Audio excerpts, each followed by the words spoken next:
Great. Good evening, everyone. Good to see all of your faces. Hope everyone had a good couple weeks. We're here to continue our Charter Revision Commission discussions. And I think I saw this is our meeting number 13. Just hard to believe we've had that many meetings. But we're working hard, but it's great. It's good to see everyone. All right, and then tonight, I think as everyone knows, we're going to be discussing Articles 4, which is dealing with the county executive, 5, the executive branch, and 6 with the county charter. Special boards, commissions, and committees. But before we get into our discussion, first item on our agenda, we need to approve our meeting discussion minutes from the last meeting. So did anyone have any changes or comments on the meeting notes from February 14th? My only comment is that I brought up the vacancies from the school board, and I think Ms. Blair Klausmeyer responded that it was mandated by the county, by the state, that the county council identify a process for replacing school board members, and that's true, but the process that's all that's mandated. It's mandated from the state that the county council do the replacing. It's not there's no process involved from the state mandate. So that's why the county council had to adopt a resolution that instituted a process. And that was the only thing that I wanted to add to that discussion, was that there should be a process, I believe, in the charter for the replacement of school board members, since that's mandated by the state for the county council to do. And there's no process in the county council charter, or in the charter for the county council to do that. That's all. Okay, so are you suggesting then language be added into the minutes? Or yes. Well, okay. I only had that comment. It was not necessarily, I mean, you don't have to add it into the minutes, but I wanted to make sure that it was put on the record now in regards to that discussion. Not to say that there was a disagreement, but that I just wanted to have that additional language put in there regarding a need for the charter to be amended from my perspective, not necessarily from the group's perspective, but a need for the charter to be amended to have language regarding the replacement of school board members, since that's a mandate by the state on the county council. Okay. So Madam Chair, I will work with Ms. McCauley to make sure that the minutes accurately reflect that comment by Mr. Waddy before we finalize those and sign them. Okay, great. Thank you, Ms. Corby. Okay, Mr. Kaufman, I see your hand is up. Yeah, so if Commissioner Waddy were receptive to this, I don't know whether or not that particular aspect was clear in the last meeting, but if we can provide clarifying language in tonight's minutes, because I don't know that what you were just describing right now is clarity that you're providing that may be newer than what the discussion was at the last meeting. I'm wondering if that should just be applied to tonight's minutes for additional clarity, so that it is reflected for the record. Actually, I think Mr. Watt, if you're okay with that, I think that's a good suggestion. I have no problem with that. I was scrolling through the minutes trying to figure out exactly where this would go in, and I was lacking. Again, I think it's totally necessary for us to clarify. I just think that the clarification occurred during tonight's meeting. Okay. And with that, I'll make a motion to approve. Okay, great. Thank you. Do we have a second? Second, okay, Larry, thank you. Mr. Telford has a second. All in favor, and say aye or raise your hand. Aye. Aye. All right, thank you. Okay, our minutes are approved. Okay. Awesome. So I know we have from the administration tonight, I know we have Mr. Barron, who's joining us again. We have Mr. Pete Hill, and we have Ms. Asha Smith. Mr. Hill is the Director of the Equity, Diversity, and Inclusion Office, and Ms. Smith is with the Equal Opportunity and the Human Relations Officer for the county. I guess we're going to start digging into our discussion dealing with Article 4, which is the county executive. But I guess I'll say, Mr. Barron, I'll turn it over for a moment if you had initial comments you wanted to make, or would you like to comment as we go through each article of the charter? Thank you, Mayor, Pete Barron, for the record. No, I don't have anything to start us off. Happy to answer any of the commission's questions. As you'll see, Article 4 is pretty straightforward, but happy to answer questions you may have. Okay, great, thank you. Mr. Hill and Ms. Smith are here at the request of the commission. I don't quite know where that fits in on the agenda, but happy to assist as well when it's there. Great, thank you. Yes, I know Mr. Waddy had some questions and comments at the last meeting. So my thought was, when we get into those specific sections of the charter, I know, I guess Article 5 is talking about the various offices and things, and maybe then we can talk about the Office of Equity, Diversity, and Inclusion at that point in time. Then we'll be dealing with special boards and commissions. And I guess the Human Relations Officer is, well, the Human Relations Commission is not actually in that section. It's a little convoluted, but yeah, I think as we get to these various sections, we can touch on them and have that conversation. All right, great. Okay, then maybe what I will do, Ms. Corby, I know you have kind of the PowerPoint with the various sections to kind of walk us through again. If you want to go ahead and share your screen, do that. I do want to make a suggestion. If you all want to agree to change the order around a little bit, you are welcome to do that. You can certainly go in order of 4, 5, and 6. But if you want to change the order at all so that you can have the conversations with Mr. Hill and Ms. Smith so that they don't sit around too long, you guys can decide to do that and agree on that. Okay, that sounds like a good idea. Yeah. That way you don't. So you want to, would you, so I think it was Mr. Waddy who requested Mr. Hill to be here, and Ms. Smith has joined as a part of that team. Do you want to add a little specificity to the portions of the charter that we should talk about first here? And I can bring up the right sections. Okay, so I guess I'll ask Mr. Waddy, do you have specific comments on that, or would you like us?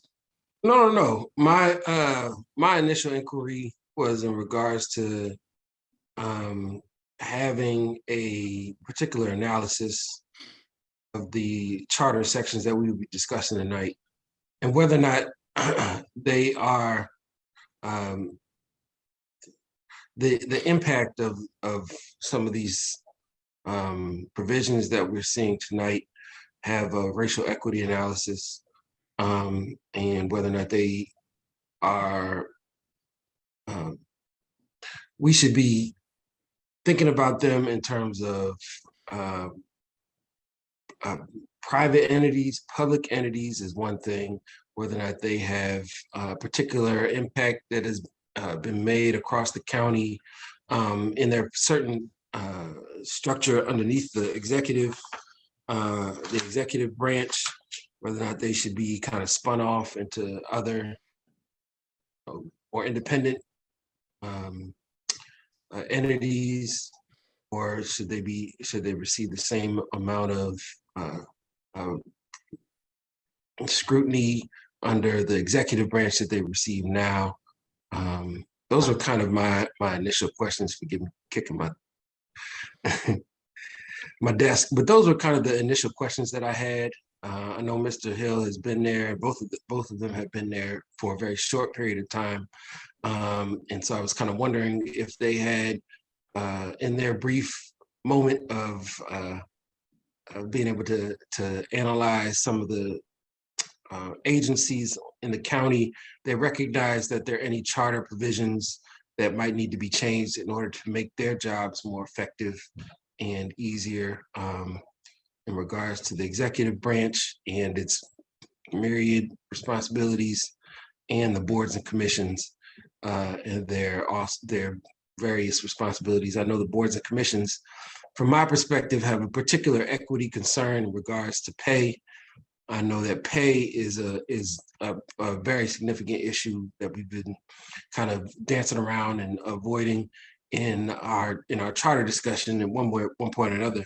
But being an unpaid member of the Charter Revision Commission, it's kind of immediate on my mind. I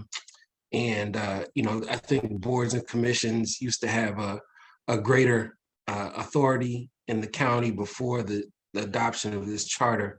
And I'm just wondering if there is a future that they might see, and also, Mr. Barron might see in regards to boards and commissions, which might need a charter revision. So I'm just trying to have a forward-thinking analysis as well as what we might see in the present moment. Maybe I can take the last one, unless Mr. Hill, if you go first. Go right ahead, Pete. So, Mr. Waddy, if the question is in terms of future boards and commissions being enshrined in the charter,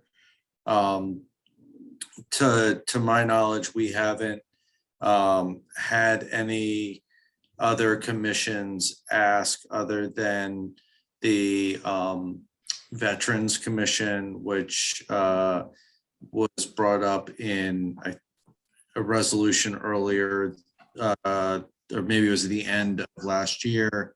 And then the charter question on the Human Relations Commission, which was brought up right before the 18.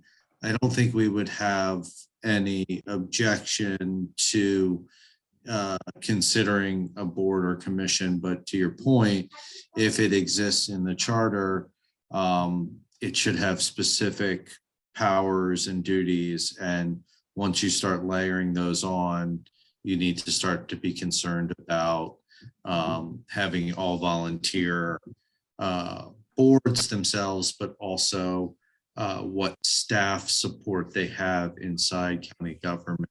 I know Ms. Smith can talk at length about the work that she does with the Human Relations Commission. We have a veterans liaison, veterans coordinator who works with that commission. If you start doing that, I think it's incumbent to consider what level of official government staff support is being provided to those commissions and what duties they are executing. I think we have a number of advisory groups where it's perfectly reasonable for them to be volunteer, but the Human Relations Commission has some very discrete statutory powers and responsibilities that necessitate someone of Ms. Smith's skill level and expertise to provide the assistance. So hopefully that provides a little clarity on that. Okay, and I guess Mr. That's Hill or definitely- Ms. Smith, go ahead. Did you have comments you'd like to make, or? Yes, I did. Pete Hill from the administration, EDI Office Director. Mr. Waddy, you posed some excellent questions in terms of what my office does for a living and how you would like for us to help review and consider what we're looking at right now under the charter revision. My only regret is that we are learning about this late in the game. A good example of my point to you is the Stakeholder Advisory Committee and the Police Accountability Board, which you saw me on, I believe. When I know of these things in advance, you get the best information you can get from myself or ourselves. So we just learned about this desire last week, and then listening to you enumerate the different things you were wanting us to look at. When I did the math, it's about 52 different sections in Article 5. And there's no way that we can do an excellent job. We can do a job, Mr. Waddy, but Asha and I believe in excellence. And so I would not want to do a disservice to something as important as a charter review. What I would ask instead is for three things from you: data, specificity, and time. we would need all three of those elements in order to do the minimum that would be beneficial to you and this charter review committee. And so those are the three things I would ask of all of you on this panel tonight: data, specificity, and time, so that we can make sure that we're giving you the best advice tax dollars can afford. Asha, did you want to add anything to that? I did not. I think that pretty much sums it up. Thank you. Okay, great. Thank you both. Okay, so let's take that. I know we will I be just want to having say thank you both for joining us, all three of you. I appreciate it. I could definitely provide you with more specificity, and hopefully we'll have a little bit more time in regards to the issues that we're confronting with the Charter Revision Commission. Regards to some of the data that we have, I would definitely be relying on what I'll be looking at from the administration in regards to identify particular data that could help inform some of the questions in regards to the charter and its impact on the community. And so I definitely, like I said, appreciate you all coming to join us for as the time that you've had. And I don't want to take up too much of your Monday night, and I appreciate it. Thank you. Okay, so why don't we do this? I know, well, under new business, I do want us to have a conversation about our timeline and our due date for some of these things. Just because we were already going to be taking that into, well, just on the draft plan, we were going to be taking it to the end of April. And as you know, the resolution says the end of March. So I think we need to have some of that discussion. And I was thinking we could push into May, or the end of May. Also give Ms. Blair Klassmeyer time to work on this report and come up with whatever this language is that we're going to be proposing. So why don't we, so how about we'll work into the agenda. I know it's early, I guess it's the end of February now, but maybe the end of March timeframe. I guess, Mr. Hill, when you say time, I guess how much time, if it were the end of March, does that give you enough time for that type of analysis? If Mr. Waddy provides some more specificity? Yeah, so Andrea, the answer to that question is it depends. We don't know yet what you're asking of us, so that would dictate the time level. But what we do understand is that you have a time limit as to when you need to be finished. So we will work to the extent possible to answer any questions that we can, time permitting, no pun intended. Okay, great. Thank you, Mr. Hill. All right, so Mr. Waddy, how about we'll continue this conversation kind of offline over the next day or so and figure that out. Maybe we can work through Laura or Ms. Corby and pull that together and then get that over to Mr. Barron to take a look at, and we can flush it out in more detail. And Madam Chair, I'd be happy to be involved in any of the conversations to sort of drill down on what sections of the charter we really want to look at as it relates to equity, diversity, and inclusion. Okay, great. Thank you, Mr. Barron. Appreciate that. Okay. All right. So then I guess let's start working. Well, let's still start working with the executive branch, because I know that's where we're going to be talking about some of the offices. And I know some of the offices, actually, I don't think the Office of Equity, Diversity, Inclusion is reflected in the charter. So maybe we can start with that section and go through there, and we can talk about that at the appropriate time if we want to include something like that in the charter. Ms. Corby? Making sure I'm on the right page. So you want to start with Article 5, not Article 4? Yeah. Well, how long is the county executive article? Could we get through that really quick? Yeah, we can go through. All right. Then why don't we just knock it out quickly and then we can just go from there. Okay. Okay, let me just bring it up here. Okay, so beginning with Article 4, this is the county executive. I'm not going to go into much explanation beyond the taglines here, which should be generally self-explanatory. If someone wants to stop me for questions, please do. Term of office, qualification, salary. This is part of the procedure for if there is a vacancy in the office of the county executive. I will point out that there is a similar provision in the county council portion of the charter that talks about vacancy. The vacancy procedures are built out a little further in the council's rules of procedure. Section 403, obviously temporary absence or disability of the county executive. Section 404, conviction of failure to perform duties. This is an important one, of course, section 405, powers and duties of the office. This is where you'll find the authority for the county executive to do what he does every day. Quite a list here of things the county executive can do.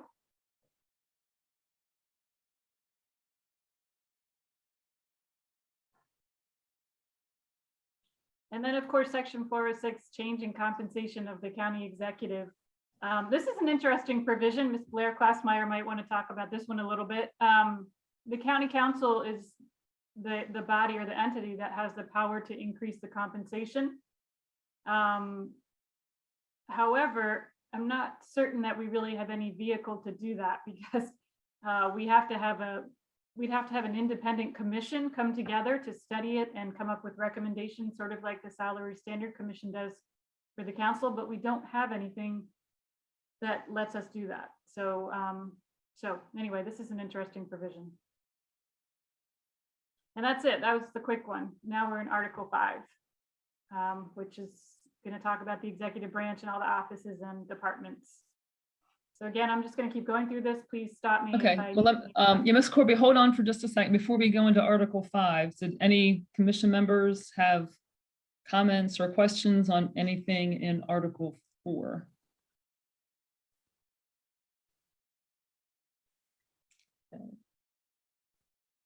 So if I saw you took yourself off of mute, does that mean you have a comment or? No, not necessarily. Okay. Getting ready. Just wanted to be sure. All right. Thank you. Okay, and so not seeing any comments or questions on Article 4. All right, we'll move on to Article 5. Okay. Okay.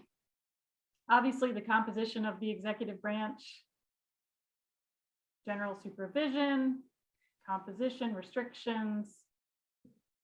We have our CAO. Again, this is going to talk about the CAO's qualifications.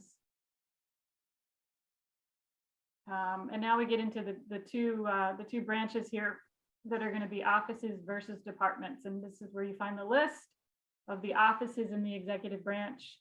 And then here's where you find the list of departments in the executive branch.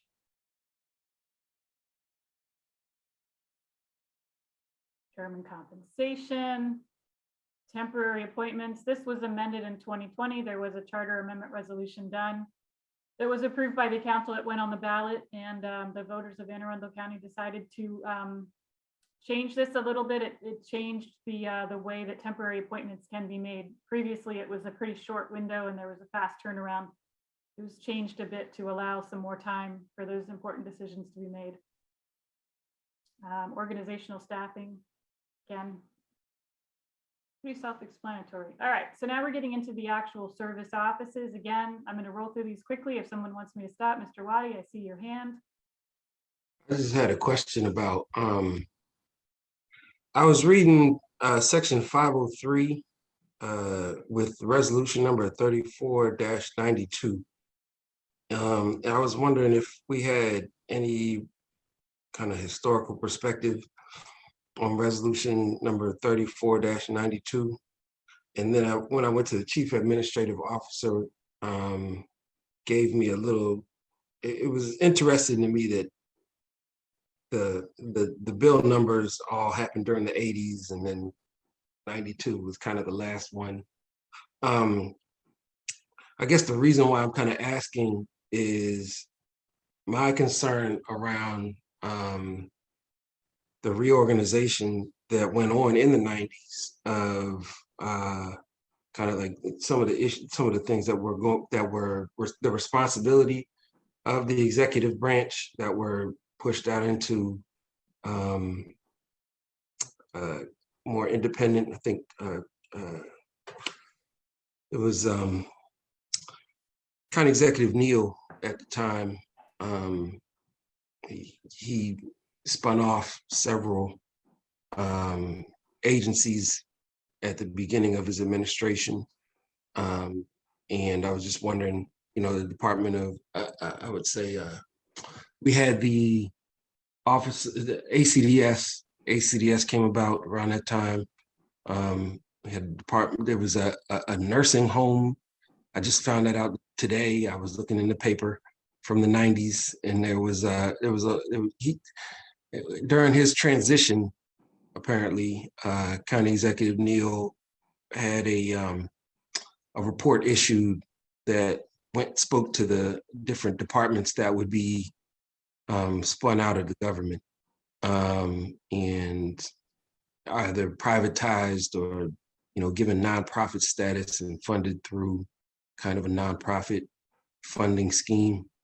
And it's been one of my concerns is whether or not this nonprofit funding scheme has been beneficial for us during the emergency that we've experienced, and whether or not the ongoing emergencies in relation to the cost of housing, the cost of everything. These were human services that were kind of spun off to, not to say that they don't receive a greater authority. Some of them are working at even better capacity since they've been spun off, because the federal government has responded to their privatization. And so I'm just wondering whether or not, I was wondering a little bit more about that area of what happened, what was the thought process, or whether or not I would come with a particular value judgment, but I do want to hear a little bit more about that aspect of the reorganization. Thank you, Ms. Klausmeyer. Sure. Go ahead. So there's a couple of questions floating around in there. So let me start with Charter Section 503 and the annotation there for Resolution 3492.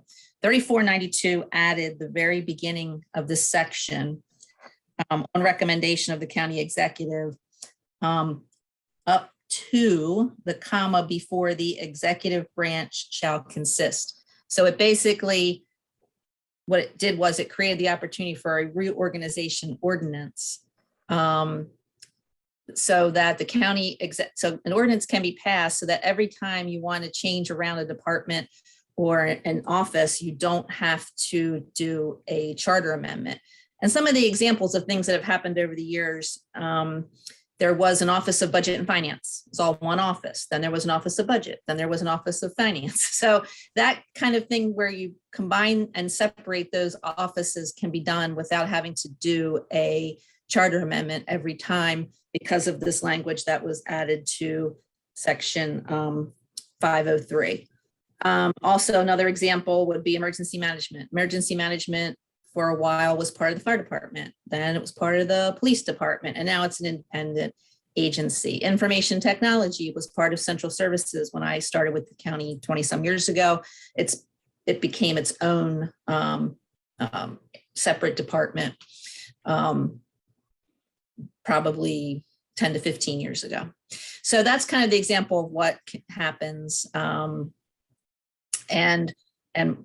that whole first section there is what allows a reorganization ordinance. So then your next question had to do with privatization. So what you said is true. ACDS, Arundel Community Development Services, which is basically kind of community development, housing assistance, that sort of thing, with the for the county, was privatized back in, and I had just pulled this up, I want to say it was 90, around the same time, 92. That was done by ordinance, that because it is a separate entity. It's found in Article 3 of the all of this is found in Article 3, which is the boards and commissions article in the county code. There is a work agreement with the Arundel Community Development Services that the county amends every year. They deal with the county's block grants, for example, and some other kind of grant funds for those types of community and housing services. And that, like I say, that agreement is amended every year to reflect what both the dollars and the tasks are. Economic development was also privatized at around that same time. Again, it's in Article 3. And I just wanted to pull that up to make sure I had that right. I think it was 1990, that was 1993. And it's similar in, so its sole function is to, and I just quoted this to myself the other day because it is, now where is it? Because I know I saw it here.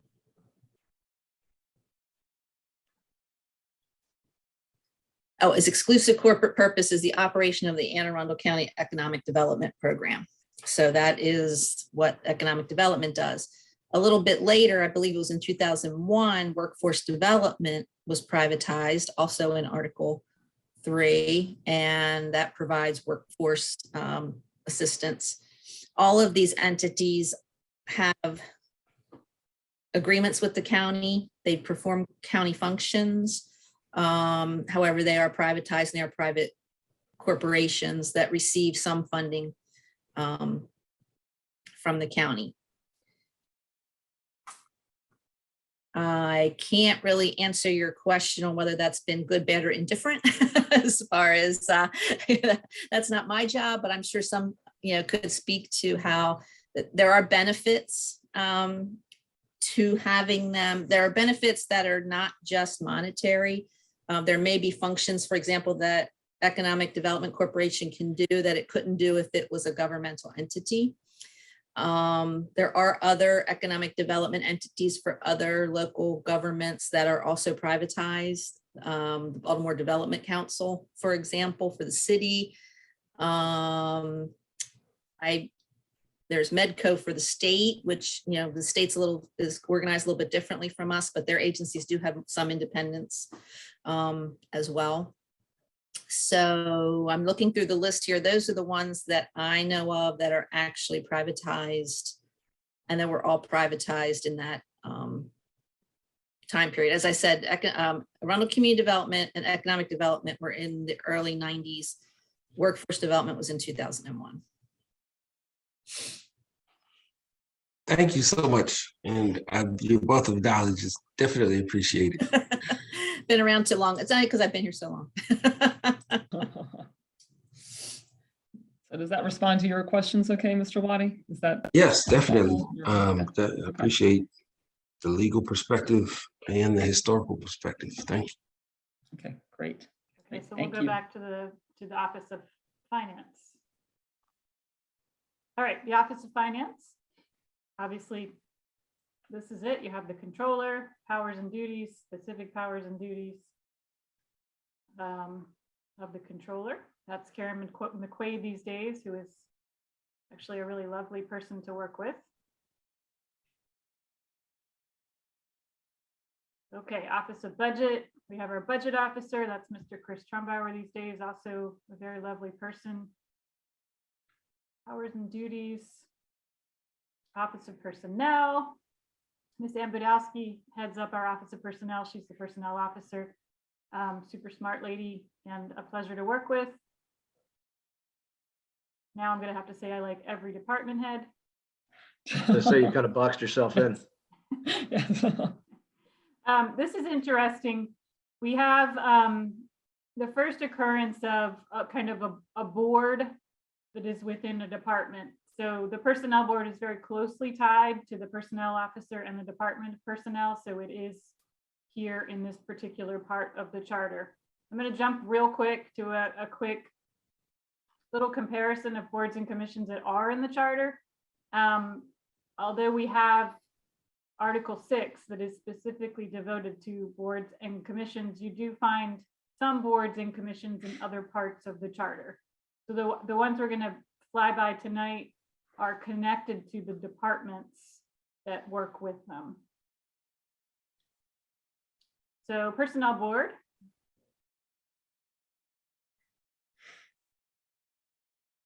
Office of Emergency Management. This is relatively, well, they're not that new.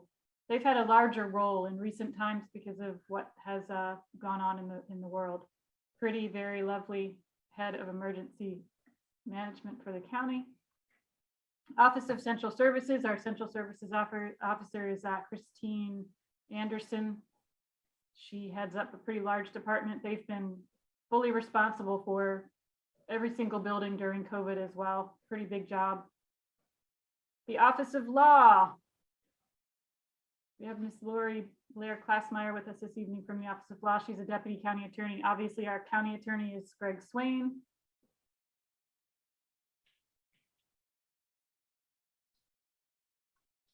This is where Lori says he's a pleasure to work with. Yeah. Yes. I was letting that, yes, I was waiting for Lori to jump in there. Exactly. I came from the law office. I was a paralegal there. I can tell you the law office is a lovely bunch of people. Everyone is a joy to work with. Yep. All right. I was OIT, gonna add that about Christine too. Yes. everybody. We have a good bunch in the Yes. county. I was going OIT to ask. or, No, I Mr. was going to Cochran? ask if this was the moment where you were going to call any offices out that were in fact not a joy to work with. I Charter will not. Revision Commission. Yeah, there you go. This is all a joy, every part of it. Office of Information Services, or OIT as they're affectionately called. Huge department in our county, have had a huge role during COVID, of course, keeping us all working remotely. Office of Planning and Zoning. Now, what can I say about the Planning and Zoning Officer? We call him SKZ. He spent a lot of time with us at the end of 2021. Staff did a great job. Here you have the second of the boards here. I think, yes. The Planning Advisory Board is sort of within or very connected to Planning and Zoning. So you find that particular board here.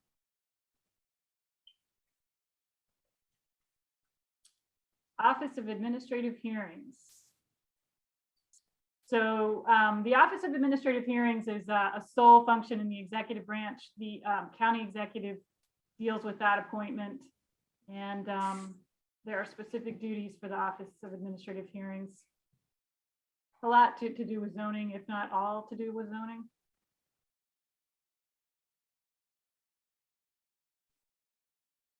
Lori, I'm going to need you to help me out here for a second and refresh my memory. The Office of Criminal Justice and Corrections, is that no longer in existence? Correct. That's correct. At one point, detention facilities came under the police department. So in 1982, that there's a reference there to Bill 8182 or Resolution 8182 under the section 5, the 536B. That removed detention from the police department. And so then the Office of Detention Facilities became a separate entity, and the Office of Justice and Corrections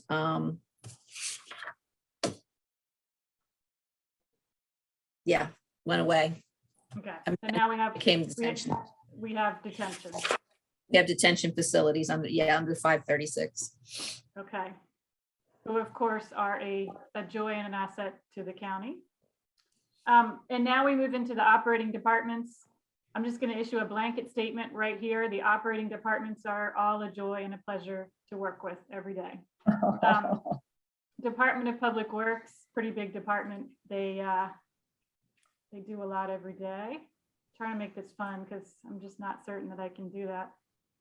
Inspections and permits, we do have a new head of IMP. They've also done some things in recent days to bring stuff online and make certain processes a lot easier, permitting and applications and all that.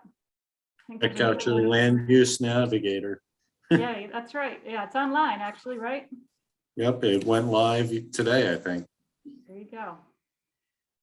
Here we have another occurrence of a board. These are licensing and examining boards. I did include them in this, this little description here. They are administered by IMP. So that is one reason why they're here. Okay, the police department. I will say we have a lovely chief of police. Fire Agreed. department, we have a wonderful fire chief who was going to be here this evening, unfortunately cannot be. She will be at the next meeting, so I believe you're going to table fire department discussions for that meeting. Here's yet another board in here, the fire advisory board. Okay, Recs and Parks. This is definitely a fun department. Functions, another board here, the Recreation Advisory Board, which is again connected to Recs and Parks. Department of Aging. Okay, and now we're going to get into the departments that are sort of a mix county, state, or just state altogether. Ms. Blair Klassmeyer can certainly comment on this if anybody has any questions. But we have Department of Education, libraries, Department of Health, huge role in the past 2 years, Department of Social Services. And I think that is that for Article 5. So I'm going to pause here so that if there's any questions, they can be asked easily. Does anybody want me to speak to the education, libraries, et cetera? I can Sure, go say ahead. that- Yeah, I can just say that Start there. they are, education is definitely a state entity. Social services is a state entity. Health is the health officer is a state employee. It has both state and county employees, but much of what they do is regulated under state law.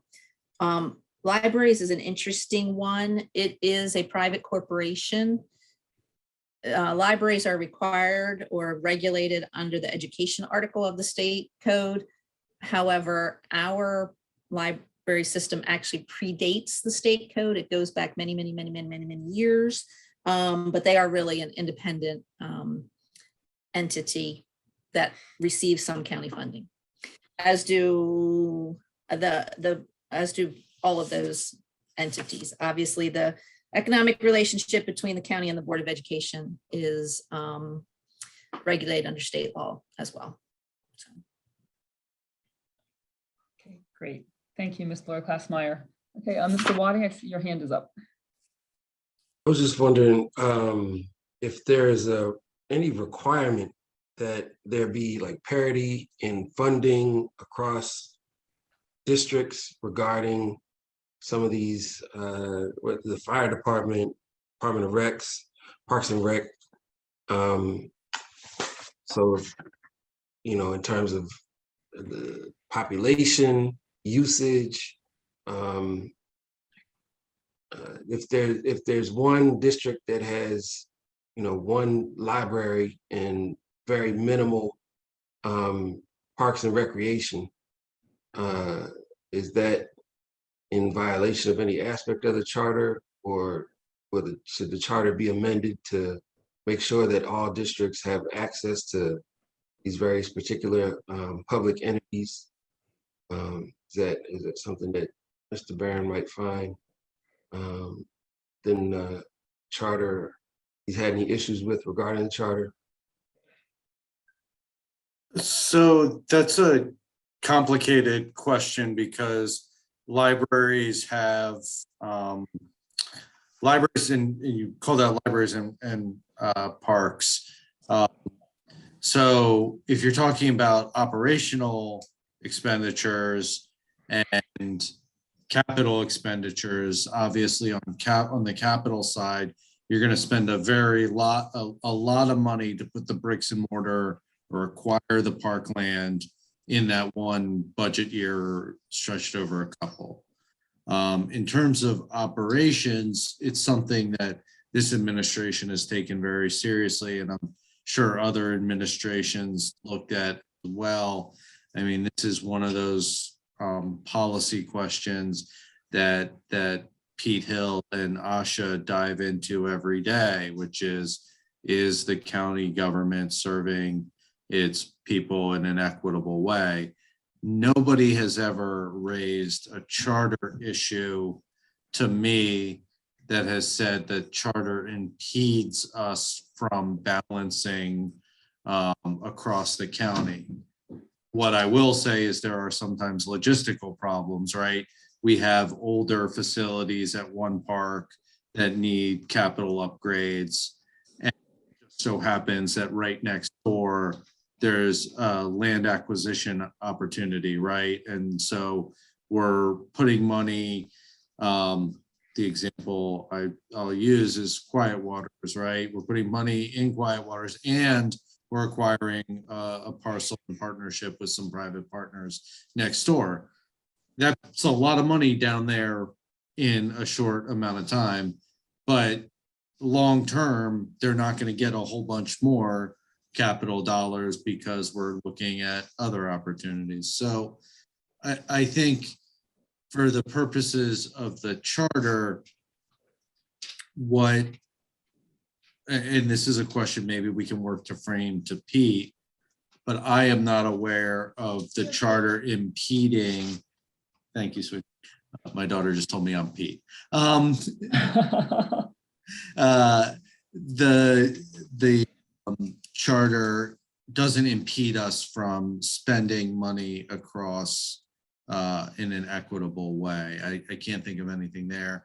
And if you'll recall, one of the things Matt Power and I talked about when we came a couple of weeks ago is we went through a review polling our department heads in the run up to the 2020 election, looking at particular inefficiencies and chances to improve the operation of government through by removing certain charter challenges, is I guess the way I would phrase it.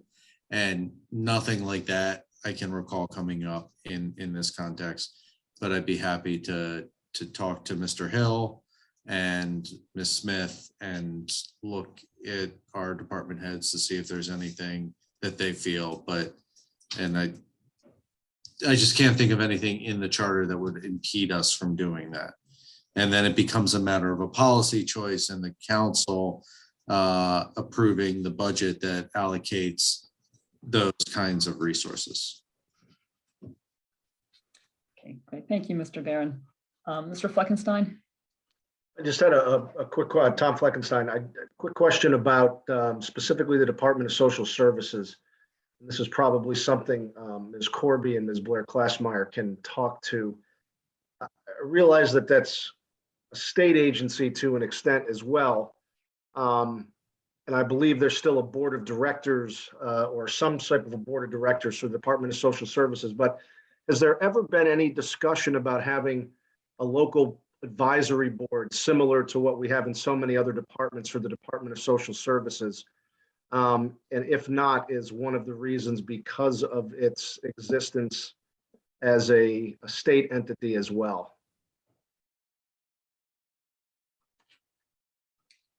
Okay, I guess Ms. Blair Klassmeyer, are you responding Yeah, to that? Or was I'm that not aware. Yeah, I'm not aware of that having been discussed. There is a Board of Social Services. I have to go back and pull that information. It's been a long time since I looked at that. The Board of the Department of Social Services is almost entirely state funded. There's very little, my recollection is very little county funding, and virtually all of the employees are state employees. But let me go back and look at exactly what I like I said, I don't recall any history of anything other than what exists being proposed, but I'll go back and look at what exists. Okay. Report back. I appreciate it. Thank you. Okay, great. Thank you. I have All I right. have one more question. Yep. Go ahead, Mr. Wadi. I was just wondering in terms of, I know one of the issues that I've heard is gender parity on the Recreation Advisory Board, and whether or not there's a need for a charter amendment regarding having gender parity on the Recreation Advisory Board. And I'm wondering if the administration had any thoughts on that. Aaron?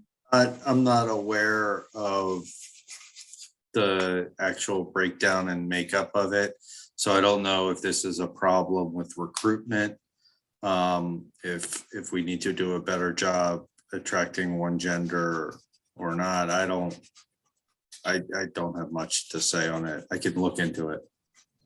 It was just, I know that there, especially during some of the budget town hall hearings that I heard, there was a discussion around the overwhelming presence of men on the Recreation Advisory Board, and then that resulting in just issues across the county for access to bathrooms and various other recreational activities for women across the county.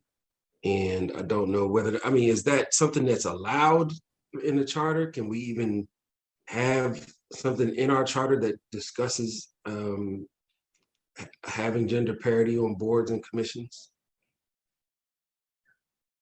I mean, I guess from my perspective, I mean, I'm not sure from a legal perspective or so forth. I guess I would be a little concerned, because serving on other boards, sometimes trying to recruit and to get individuals interested in serving in those roles can become very challenging. And I guess I wouldn't want us to have something in the charter that ultimately is going to make it more difficult for the county to find individuals to serve. I think we need to have enough flexibility that gives them the opportunity to kind of, expand their reach to try to fill those positions as appropriately as possible. And I wouldn't want to, I wouldn't want to hamstring them in terms of trying to do that. So I don't know. I don't disagree with you. I would just say if we start adding a pay scale to some of these boards and commissions, I think advertising boards and commissions that have more power will increase recruitment. And then, in regards to some of the responsibility or criteria for choosing the board member or the commission member, that might again lead to gender disparity. If you have a particular occupational segregation, where women are part of one particular like education or even nursing. So there's a greater number of women in those areas that you might find, it might be more difficult to have recruitment in engineering or other, like a board or veterans even, might be more difficult to be able to have that recruitment. And so by requiring gender parity may force a occupation that has traditionally been segregated away from a particular gender to start thinking about recruiting people that it wouldn't otherwise recruit. I think that's where my frame of reference comes from in regards to some of these issues of expertise, these issues of recruitment. And then, so I think my initial comment on that would be, if we started to pay people for being on these boards and commissions, we would be able to recruit more people.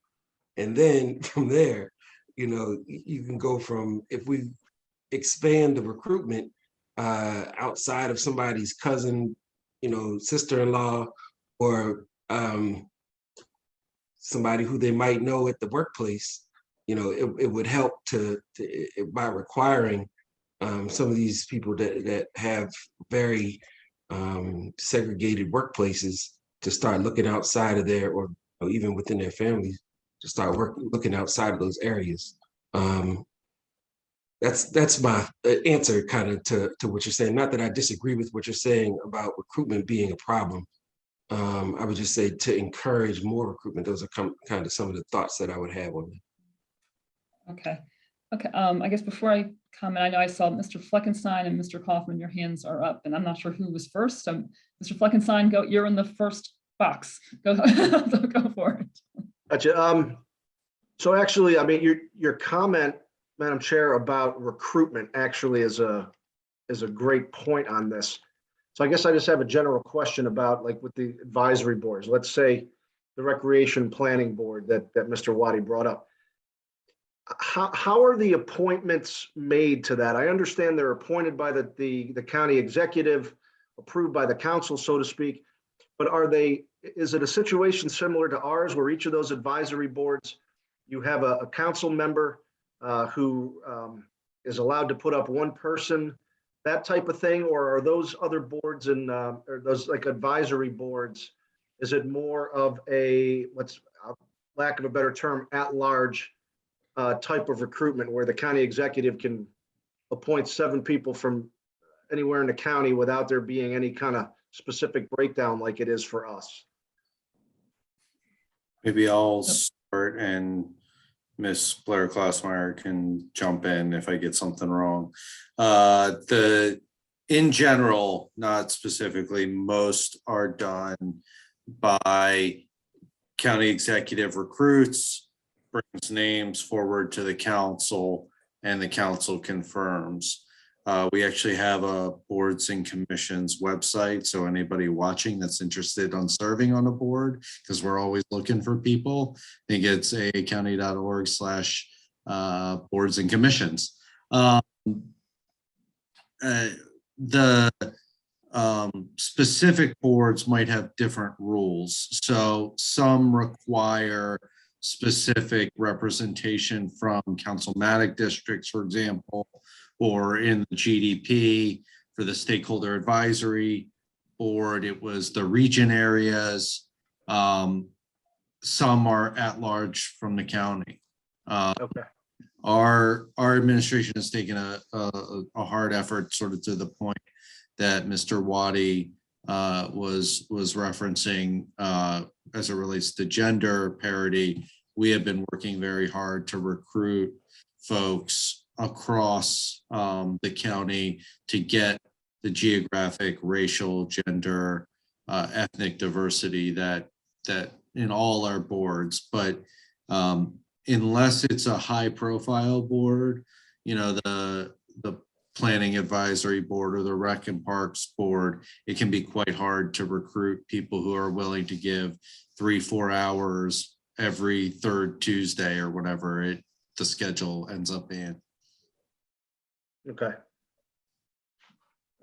Ms. only Blair thing I'll add Kaufman, did is- you want to add to? Okay. Yeah, the only thing I'll add is, so there are some of these boards and commissions that are in the charter, but there are many that are in the code, and there are some that are required under state law.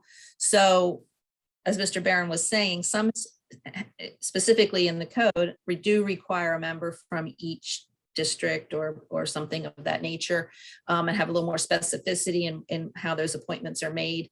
But if they don't, then there is no requirement that you go out to each district and get a representative. Okay.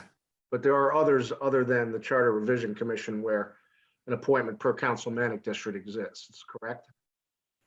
Yes, there are. Most of those would be in R3 of the code, the ones that are, or there are also some that are created by executive order, and they may also have that specificity in the executive order. Okay, thank you. And I'll just add to what Ms. Blair Klausmeyer stated. There are some that are council only, as this board or this commission is, as well as the salary commission has no involvement with the executive branch.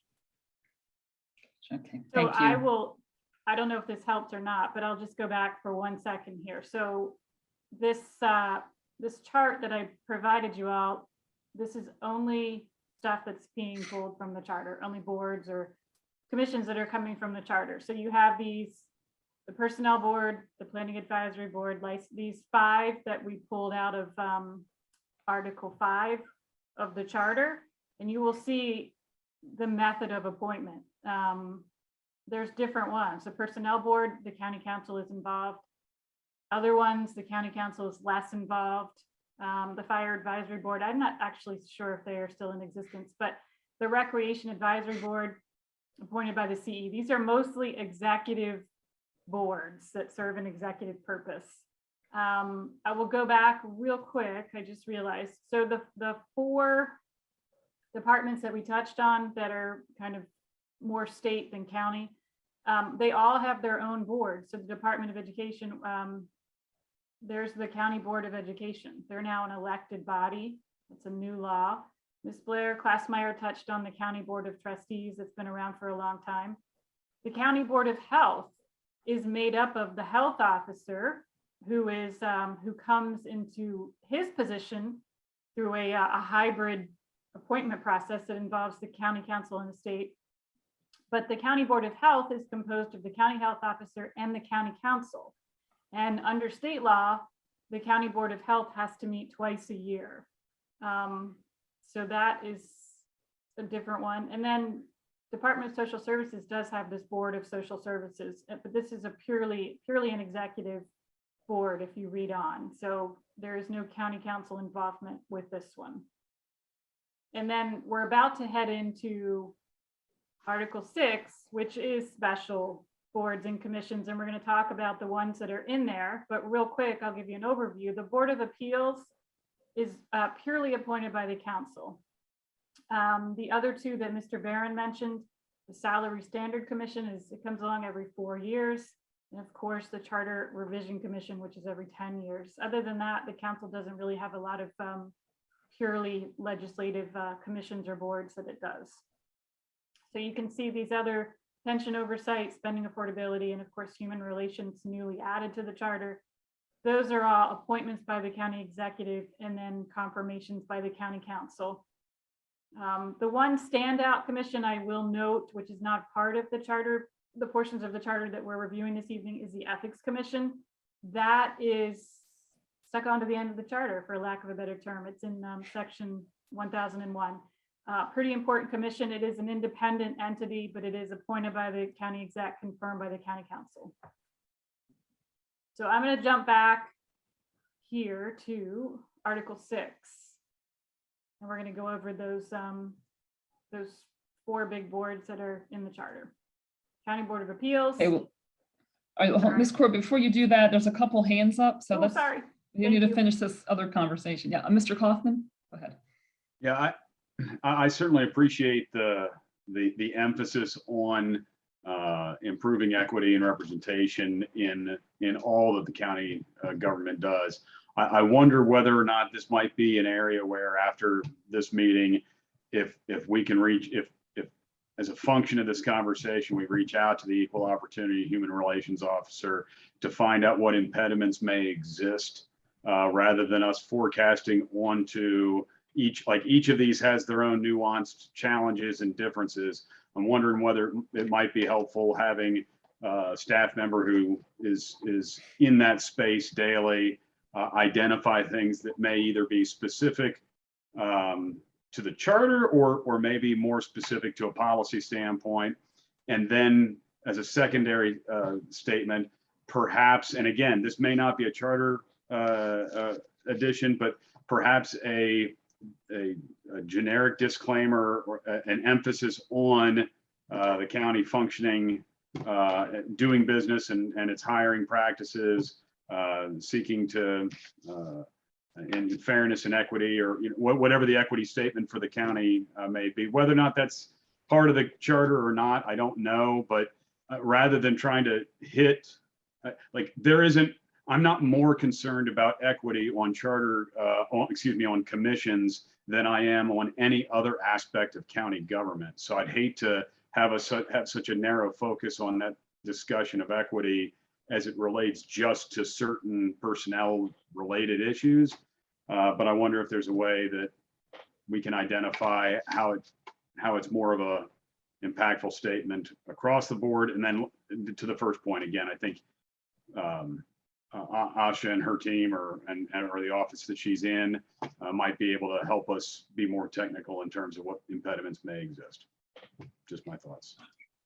Yeah, thank you, Mr. Kaufman. Actually, you were kind of maybe somewhat reading my mind, that was going to be my kind of follow-up comment, that I'm not sure if the charter is the right place, or if it's more of a policy statement or something, but we're thinking along those lines, where we can figure out where the appropriate place is, or if it's in our report, we make the statement that we want to have make sure that these things are reflected as appointments are made to boards and commissions and throughout operations or something like that. And I like your suggestion to have them take a look at that.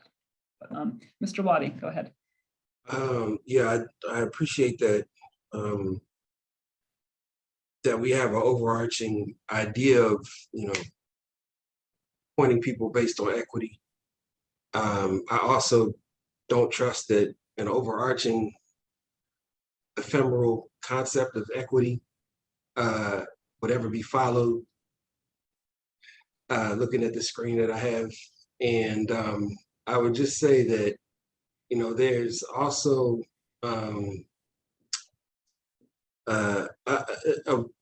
going back to the point about some of these boards and commissions. I was just wondering if Ms. Blair-Kossmeyer might be able to explain a little bit, for general public purposes, I guess, how the authority might be going from, why we have some appointments that are just executive and some appointments that have both executive and council authority, because I know my children are still in middle school and elementary school. They may not understand that concept of sharing power and separation of powers and whatnot. And I was just wondering whether or not you might be able to give a little bit of explanation on that, for some of us to understand why certain boards and commissions have both approval processes or appointment processes. So it really goes back to how they are created. So, for example, a couple of the ones we've looked at in the charter, at the time the charter was written, it was just a pure county executive appointment. Some of the ones that are in the county code, the legislation was written in such a way to share that responsibility. Some of them in state law, the state law governs who appoints and whether they have to go to the county council for approval. So I really can't point you at one thing that says, well, all of these boards and commissions are county executive only, and all of these types are, county executive with approval of the county council. It all goes to whatever way in which they were created and how that was written at the time. Okay, Mr. Kaufman, your hand is back up. Yeah, I do want to follow up. I certainly can respect the fact that as we look at the screen, there isn't racial diversity represented in this body. What I can say is that one of the reasons why I suggested we direct the questions about equity to Asha's office is we just got done finishing having two men talk about gender representation on commissions. So I thought it might be appropriate to have a woman who's in that office, who's professionally hired to be in that space to address that subject, rather than for it to be mansplained. So I want to make sure that it's clear that in spite of my being a white heterosexual male on this particular subject, my suggestion was to place it in the hands of the professional that's been hired by the county government to address issues of equal opportunity and human relations, who happens to be both the gender and the race that we've stated as a commission we want to emphasize. So I felt like that was a reasonable space to make that recommendation. Like I said, I don't think that's unreasonable, but I was saying I appreciate that, and I think that for me, my perspective, I would make it every board, I would put it in there in that section for especially a board that focuses on baseball, football, and the other male-dominated sports, which generally end up as the ones on the Recreation Advisory Board who use the majority of whom use the parks throughout the county and recreation throughout the county, like that's something that I think deserves a specific, you know, I mean, my perspective. And, but no, like I said, I don't disagree with you that that it's good for our equity officer, and I appreciate you bringing that back up since they were invited here as well. Well, why don't we add that to the list of items when they come back, or when we get our small group together to put together the bulleted list of items and provide more specificity for them. Let's add that into that list. We can do that. I guess before we move off the offices, I guess I do want to throw out, and I guess Mr. Barron, I'm kind of wondering your thoughts on this. I mean, I know the Mr. Hill and Ms. Smith's positions are fairly new, and those positions are not reflected in the charter. And I wanted to throw out and kind of get your views if those are positions that maybe we should have reflected in the charter. Be sure that they are, you know, there for years to come.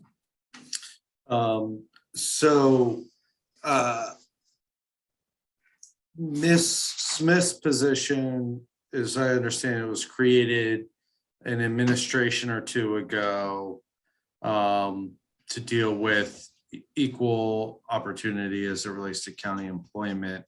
This administration has expanded that job to include also the human relations officer to address and work with the Human Relations Commission in those issues. The Office of Equity, Diversity, and Inclusion was created by County Executive Pittman's administration specifically to look countywide at all our issues as it relates to inclusion, boards, commissions, county government, county services, all of that. And Mr. Hill, feel like I've known him a lot longer, but I think he's been on for just less than a year right now. Mm-hmm. Okay. Thank you. So I guess time is expanding. It's like, oh my gosh, a day is like 4 days in this pandemic. So I guess I'll throw it out to the commission. Your thoughts on whether we want to more formalize these positions in the charter at this time, or if we feel, you know, yes, we have those there. And okay. I thought that might be your answer, Mr. Waddy. Oh, I would agree. I think it merits further discussion. I think it's an interesting point, as does I think Mr. Waddy's suggestion that perhaps we consider ways to try to, if not mandate, better encourage diversity on the boards and commissions. My initial question was kind of geared toward thinking out loud how we might do that, whether we could do that. Certainly it's not something we can decide this evening, but, and I'm particularly intrigued that he brought up recreation. I can really see the purpose of wanting to have more diversity, for instance, on that particular advisory board, and presumably as we looked at others as well. So I think that's worth further discussion also. Okay, thank you. Okay, Mr. Telford. Larry Telford, I'm somewhat reluctant to want to add offices and positions to the charter just because it ties future county executives' hands and how they want to administer the county. I know we have a lot of offices already. I'm pretty sure all future county executives are going to be well aware of diversity and inclusion. And I don't know if they want a particular office doing that, or if they want another way of trying to achieve the same goals.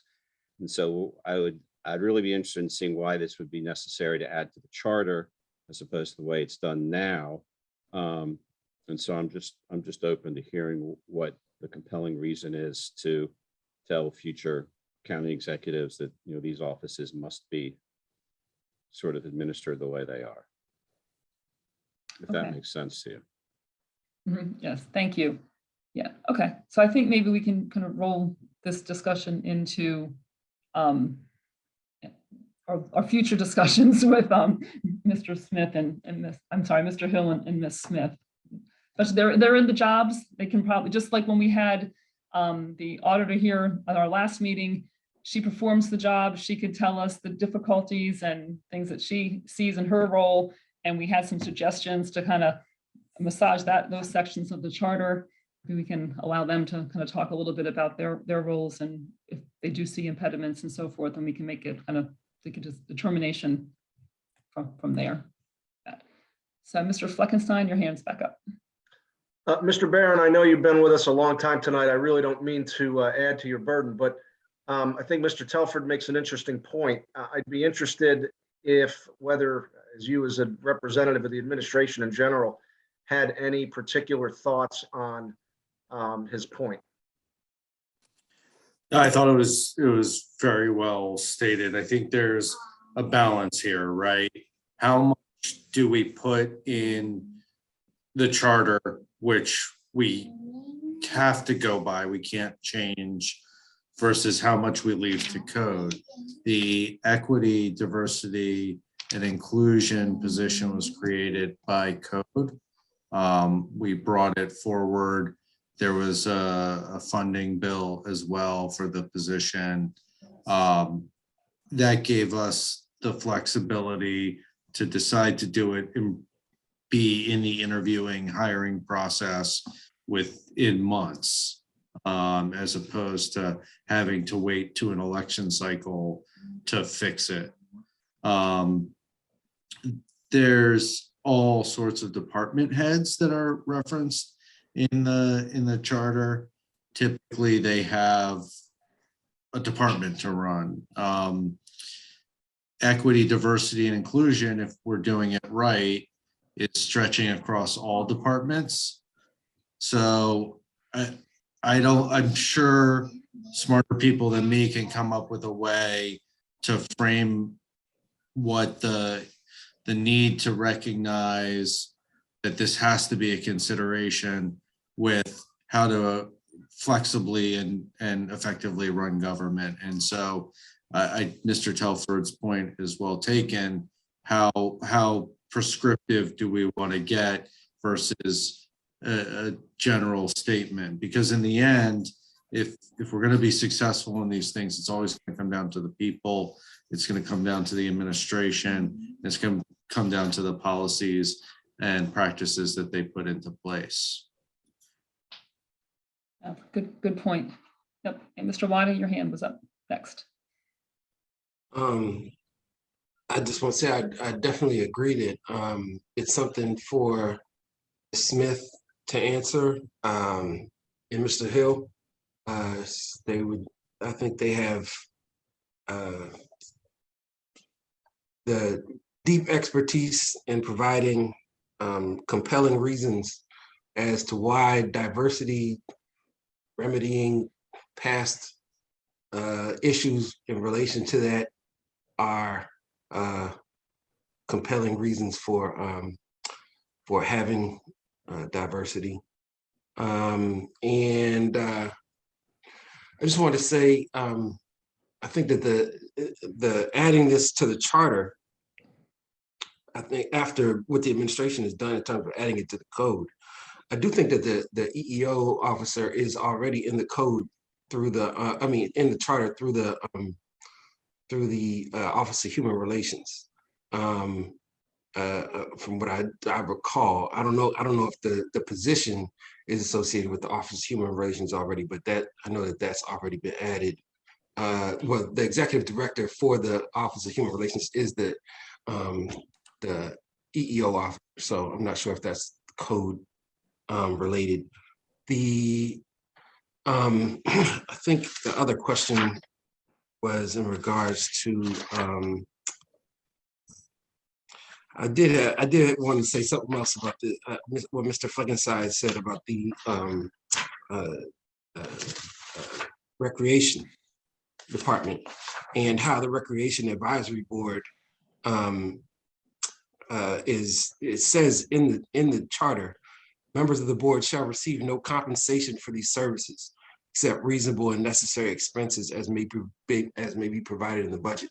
And I think that needs to be added to any request that we have to Mr. Hill and Ms. Smith, that they also discuss compensation for these board members, and whether or not it would increase gender diversity or racial diversity, and or even economic diversity, class diversity, even across these boards. And will it give an opportunity for somebody who's making $11 an hour as a contractor with a graduate degree, the opportunity to join a board now instead of working in the mailroom, or possibly even in addition to working in the mailroom, now they'll be able to have a board membership that they can add to their resume, especially in this moment of massive underemployment and overeducation for most of the people in my generation. So, and that's something that I would hope that they could answer, is in regards to compensation for these board members. It's not just a racial and gender parity issue, but it's also an issue of economic parity and class parity, and whether or not those people who are, like I said, earning minimum wages can participate in our county government at the same rate that people who are earning $90,000 and up can participate. Even people being paid by the administration or the county to participate in those types of meetings that are after work per se. But I just think that's something that I would also add. And also, if there's a compelling reason to remedy any of these issues that regarding that diversity of class, I would also add that to a possible question that they might be able to answer. They have they see a compelling reason for those issues to be remedied within the charter, because I think the charter definitely speaks to, it's a policy-based document. It's not a document that's based on just, like I said, I used ephemeral thoughts. It's we're not talking about Black's Law Dictionary. We're not talking about the Magna Carta. You know what I'm saying? We're talking about the Anne Arundel County Charter, which was created in 1968 or 1960s, and has all types of policy basis in regards to the disgust that these people had for the commission. They didn't like the commission and how it was operating. The commissions at the time were dysfunctional. The commissioners at the time were dysfunctional. And I think, as I start delving into the legal words, they were arbitrary and capricious consistently. And so the Charter Revision Commission decided to add some formality to the functioning of Anne Arundel County government as the county expanded. And so now we're seeing the county expand. It has a greater population in Baltimore City right now. And the population is becoming more and more diverse, economically, racially, gender-wise. And so, the charter needs to reflect both the policies associated with that diversity and the reasons why Anne Arundel County is going to be one of the best places to live for all in the future. Okay, thank you, Mr. Waddy. Mr. Telford? Your hand is up. Larry Telford, quick question to Ms. Blair Classmeyer. It's what Mr. Waddy spoke about maybe 10, 20 minutes ago about some of the privatization that went on in the early 1990s. To the best of your knowledge, has the county reabsorbed any of those services, I'll just use that word, back into the county, or are they still basically nonprofits operating to whatever extent they are outside the county's direct supervision? I'm not aware of anything being reabsorbed. Everything, they still function outside the county. And presumably we were able to privatize those services pretty easily because they weren't already in the county charter, mandated by the county charter. I guess my question is, if they were mandated by the county charter, would that have made it much more difficult to privatize them at a time when actually our county budget literally went down 1 year because of the recession of the early 90s. Weren't things stated in the county charter really tie the administration's hands at least for 2 or 4 more years?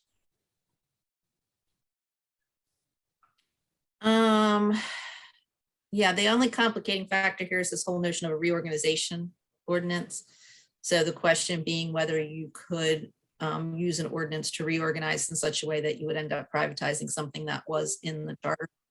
I have to kind of ponder that question a little bit. That's the only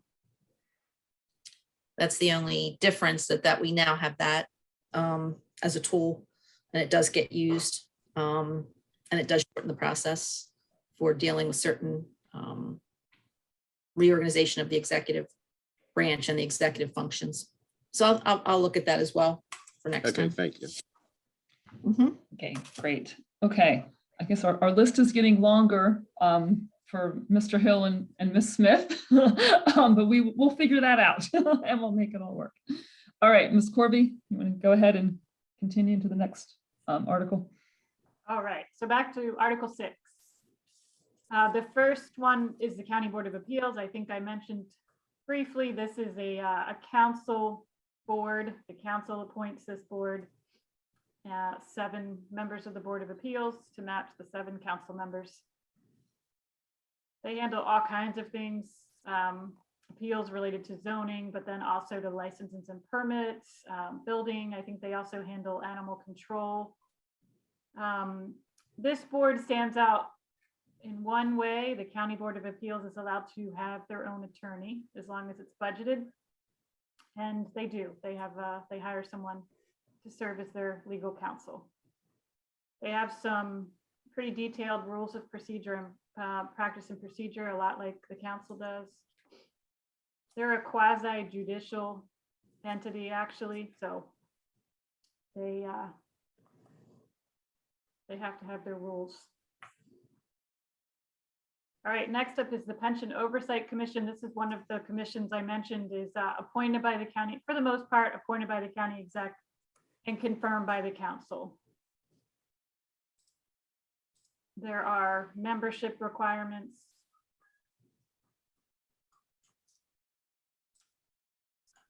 I do know any bill that comes before the council that deals with pension has to go to them. They have up to 30 days to respond with their feelings on the bill. Spending Affordability Committee, pretty self-explanatory. Their role, for us anyway, it becomes pretty evident during budget, which is coming up here pretty soon. Again, appointed by the county exec, confirmed by the county council. And the Human Relations Commission. This is a new one. This is was newly added in 2020.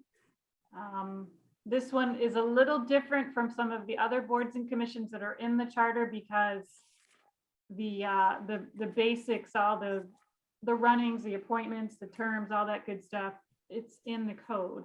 Some council members had an interest in, one council member in particular had an interest in putting the Human Relations Commission in the charter. So he put a resolution, but for the rest of the council, they voted for it. It went on the ballot and the voters said yes. So the Human Relations Commission is cemented in pretty much. It is, it's hard to get rid of something that's in the charter. It's a lot easier to get rid of something that is in county code. So this one's in. The code is pretty detailed in terms of what the Human Relations Commission does. And that's the end of those 3 articles.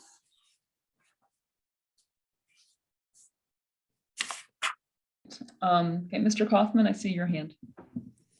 Could you explain just a little bit more as to, I mean, because that's the only, you know, of the commissions, that's the only one that where its details are in code and not in the charter. And I understand the you know, putting it to the I understand that part of the process. I'm just wondering, is this the window of time where that should be considered to be aligned with the rest of the details, or is it that we are seeking the flexibility of maintaining it as code parameters so that it can be adjusted? I'm just wondering why it's so glaringly different in its detail. This was just one that the administration brought the bill forward to form, and I'll show you code real quick. Just bring it up here. Yeah, the code was first. That's what, yeah, the code was first. It was in And 2019. So, yeah. yeah, it was in 5719. 2019. Mhm. They But put it all also- in purpose. It's all here. So, But there anyway. was also a Human Relations Commission before this that existed as under an executive order. However, it didn't have the same types of powers that were ultimately codified. It didn't have this notion of a complaint system and authority over discrimination in housing. So it existed for many years kind of as an advisory body under an executive order. It was codified with more powers and more duties and more responsibility. And then a council person, I think the council person that brought it forward. Yeah, that was the one, the administration, obviously working with council members, brought forward the, whatever was 5419 that codified the Human Relations Commission. It was Councilman Bruschi, I believe, sorry, we're having, Councilman Bruschi brought forward the charter amendment proposal, Yeah, no, I'm which sorry. we supported, but. You know, I guess I'm not asking the right question then. I appreciate the history. I appreciate the evolution. What I'm saying is that there is one commission in our charter that has like a one sentence statement and all of the other parameters are codified.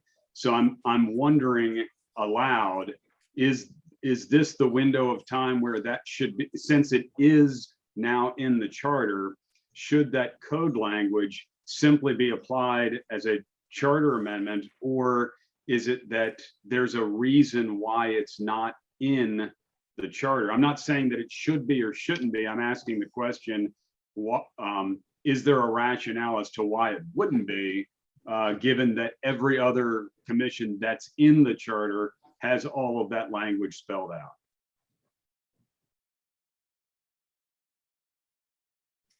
And I think it could be in the charter. I think that evolution is kind of the answer as to why it's not. So once things are in the charter, as we've said, they're much more difficult to change or modify. And I think most of these that are actually in the charter came with the charter, pretty much. So therefore it was, out of whole cloth. This one was not out of whole cloth because it was codified. There would be nothing preventing composition or some other notion going into the charter. So Madam Chairwoman, If that makes sense. no, again, it makes perfect sense, and I can appreciate, again, why, and what I don't want to do to the questions we've been talking about before, if there is some level of agility that's required within the context of that justifies it not being a charter edition, I'd love to hear it. If it simply is, we just haven't gotten to that point yet to put it in, I would suggest that that's what this body does. Like that's the thing that this Charter Revision Commission has the responsibility to do. But if there's a reason why it's better or more agile or the rationale behind not including it, I'm all ears. I'm not pushing one way or the other. So I don't want to spend more time on an item that wasn't specifically on the agenda, Madam Chairwoman. I'm just trying to make sure that if we don't put it in, we've decided not to put it in rather than neglected to. If I may, Madam Chair. Yep, go ahead. To the agility point, again, not making a value judgment on it. So as we were looking at the commission, and actually, no, this came from the commission first. The commission made a request to make the student member a voting member. And that was done through an ordinance. It took us all of 5 weeks to get it done. So if you're thinking about adding composition, I think there was a real value to adding the student member, which we would have then had to have taken to the voters and could have been as long as 2 years. And Madam Chair, can I offer a few points as well that may help? Sure, yeah, go ahead. The County Board of Appeals also draws a lot of what you see in the charter from state law as well. So there is that being pulled from the state. So that sort of stands out as a bit different. I want to show you too what Mr. Barron was just talking about. Well,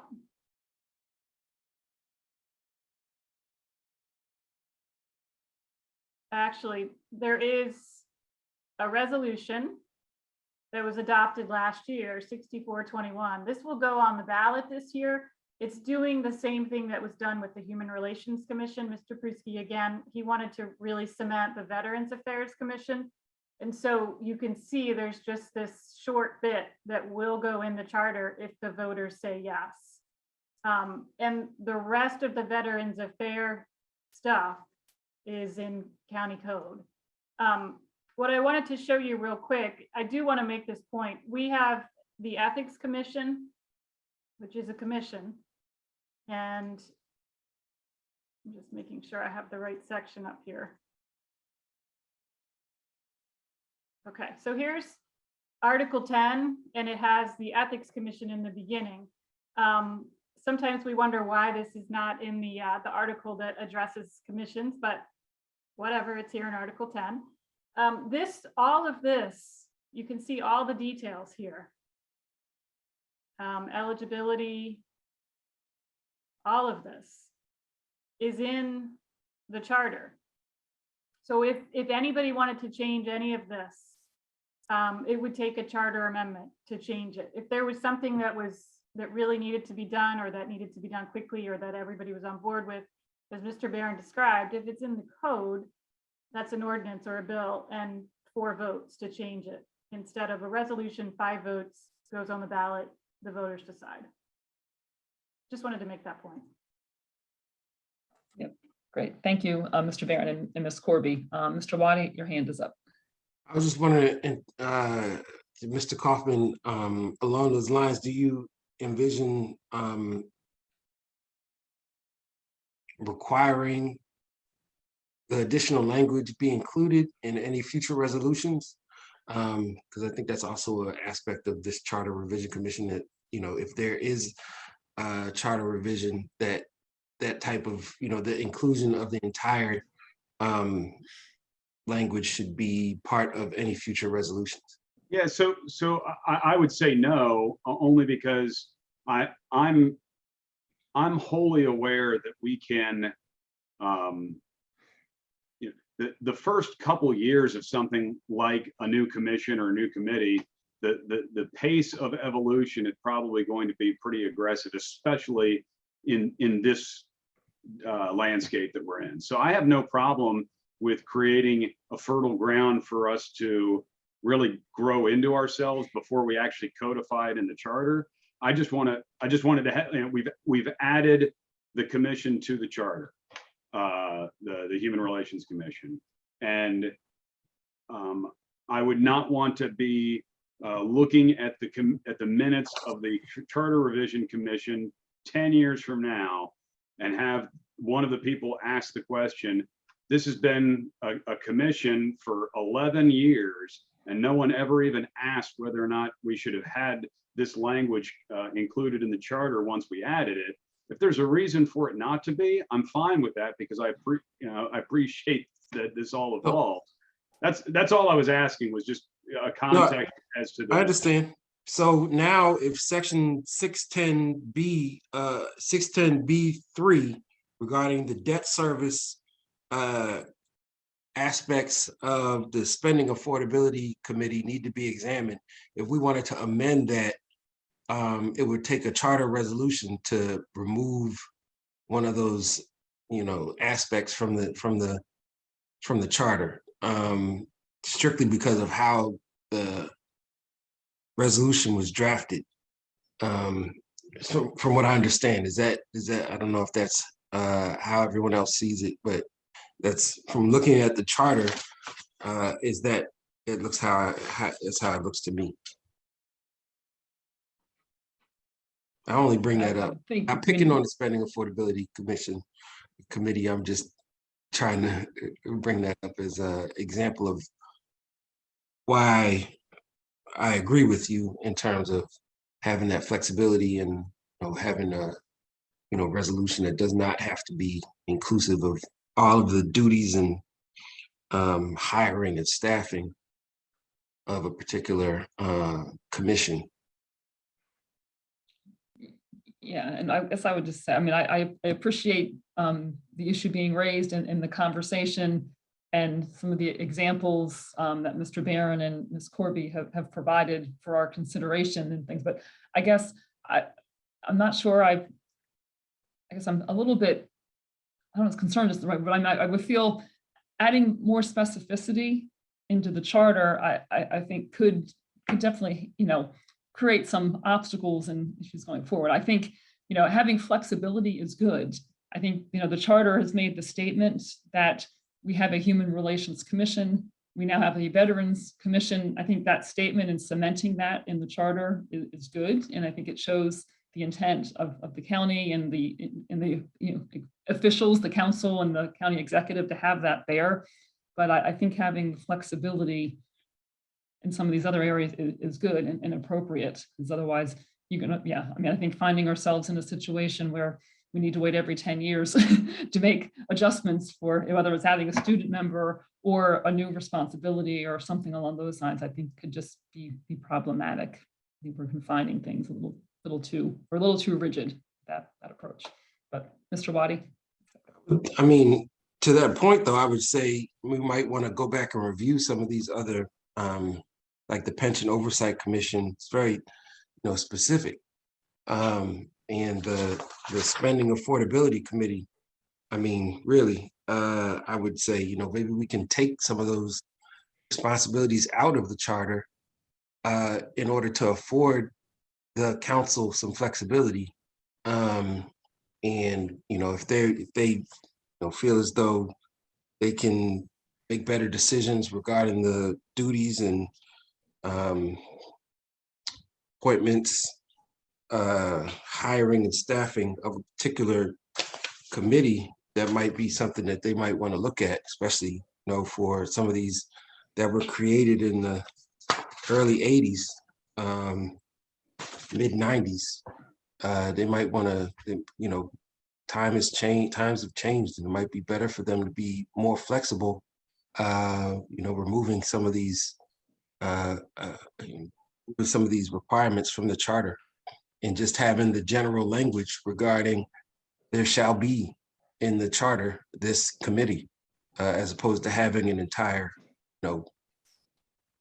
relationship with the charter displayed for all to see. Code might be a better place for it. Just a thought. Yeah, I appreciate that. I guess I'm kind of curious though, and wondering, I mean, I don't know if all that language is specified in code already. And if doing something like that totally upsets the apple cart in terms of now all of a sudden we need many ordinances passed to kind of reflect all of these operational things. Well, at the same time, I we was haven't gonna say, heard anything on these lines. I mean, from any, there's no one has raised these issues, and the administration hasn't raised these issues for us to look at when they came and met with us a month ago. So I'm just hesitant to go down that road. Well, I was going to say the departments are much less, descriptive in terms of their aspects compared to some of these committees. Not to say that the departments aren't descriptive, but to say that some of them don't have the same, they may achieve even greater responsibilities than some of these boards and commissions, but they have they're not as spelled out in the code, or not the code, but in the charter, as these other commissions and committees. Okay. All right, I guess I'll ask, I mean, I'm hesitant for us to start going down that path and trying to parse through what should be where. But I guess, I mean, I will, if other members of the commission have comments on that, and please speak up. And if not, we'll continue on from there. Okay, Ms. Hangleiter, I see your hand is up. Yes, I think the reason that there isn't the need to specify so much with the departments is because the departments are not going to change all at once. Versus the boards and commissions, none of us have ever done this before. We all went into this without the knowledge that, say, a department, you may have a new department head, but you're not getting rid of the entire department. So that level of specificity is not necessary for the boards or for the actual departments, only for the commissions. Just to respond to that, I'm sorry, just to respond to that is that I think the reorganization aspect of the charter that we mentioned earlier belies the fact of what you just said, that they can be changed, they can be removed, they can be now, based off of the county can privatize particular agencies in a reorganization that, without having these types of discussions, from what I understand, that's how I understand that reorganization aspect of the charter to work. I'm not totally like we might remove a department entirely from the executive branch and privatize it under this reorganization, and all it has to do is be approved by the county council and the county executive. It's from what I understand, so I may be wrong, but that's a concern that I would have based off of what you just said in regards to the reorganization aspect of the charter that we talked about earlier. I think it was in Article 4 or Article 3. That would be a concern for me. Okay, Mr. Kaufman, see your hand is up. Yeah, I would say this: if the commissions have been impeded up to this point, I would imagine that staff and/or members of those commissions would have forwarded concerns in areas where rigidity within the charter has impeded their ability, or I don't know that we have the bandwidth to cleanse the. I mean, we haven't even tackled the just updating the gender language and in cleansing the charter or scrubbing the charter, if you will. I think that if we tried to tackle this, we'd be putting our arms around something that we don't have the bandwidth or capacity to do. And it's not that I oppose that kind of thing, but that might even be something that can be dealt with over the course of the next, charter revision. The misnomer is that we can only propose charter amendments once every 10 years when this commission convenes. As is evidenced by the Veterans Commission creation, this charter commission isn't required to advance any kind of amendment. It just is a function of government that we as a citizenry get to weigh in. Hey, here are some things that we've noticed are a problem and are preventing government from functioning. Since none of us have any direct interactions with any of these impediments, I just wouldn't, I wouldn't go to remove structures that we don't necessarily know if they actually have a value. I don't have unintended consequences because we're well-meaning, and then we remove a structure that we didn't realize actually served the commission in ways that we were unaware of because we don't actually interact with those commissions personally, and we've had no staff or members of those commissions advance concerns about rigidity in that space. So I'll mute. Great, thank you, Mr. Kaufman. Okay. I think we're gonna move on from this discussion at this point in time. All right. So that takes us through the 3 articles we were going to review tonight. I guess before we jump into, well, I know we have other business next. I think we've discussed a lot of topics. Our diversity officer and our EEO officer is getting a long list, and we'll work on that this week to make sure they have it and it's timely so they can pull that information together for our consideration. Before we move on, though, I guess I will ask one more time, any other comments, questions about the 3 articles that we just discussed this evening? All right, so let's take this, then we'll move into new business. Mr. Telford. Larry Telford, quick question. Do we have any citizen testimony about any of these 3 sections? I guess we didn't, because we didn't bring it up. I'm just curious. No, we did not. Okay, thanks. No. Yeah, we went through those to be sure. No, did not. All right, some other items for other business. I know I have a couple. One is dealing with our deadline.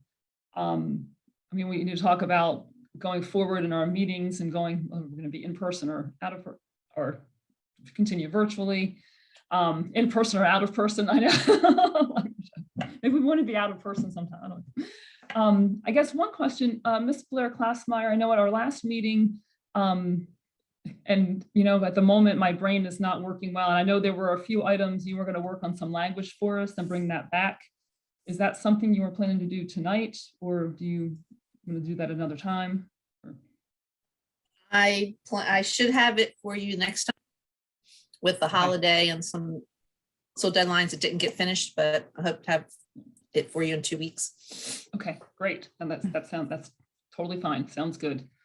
I know we had, I guess before we get into our extending our deadline by a little bit, I know we had 2 other items that were brought up at, I guess it was maybe our second meeting.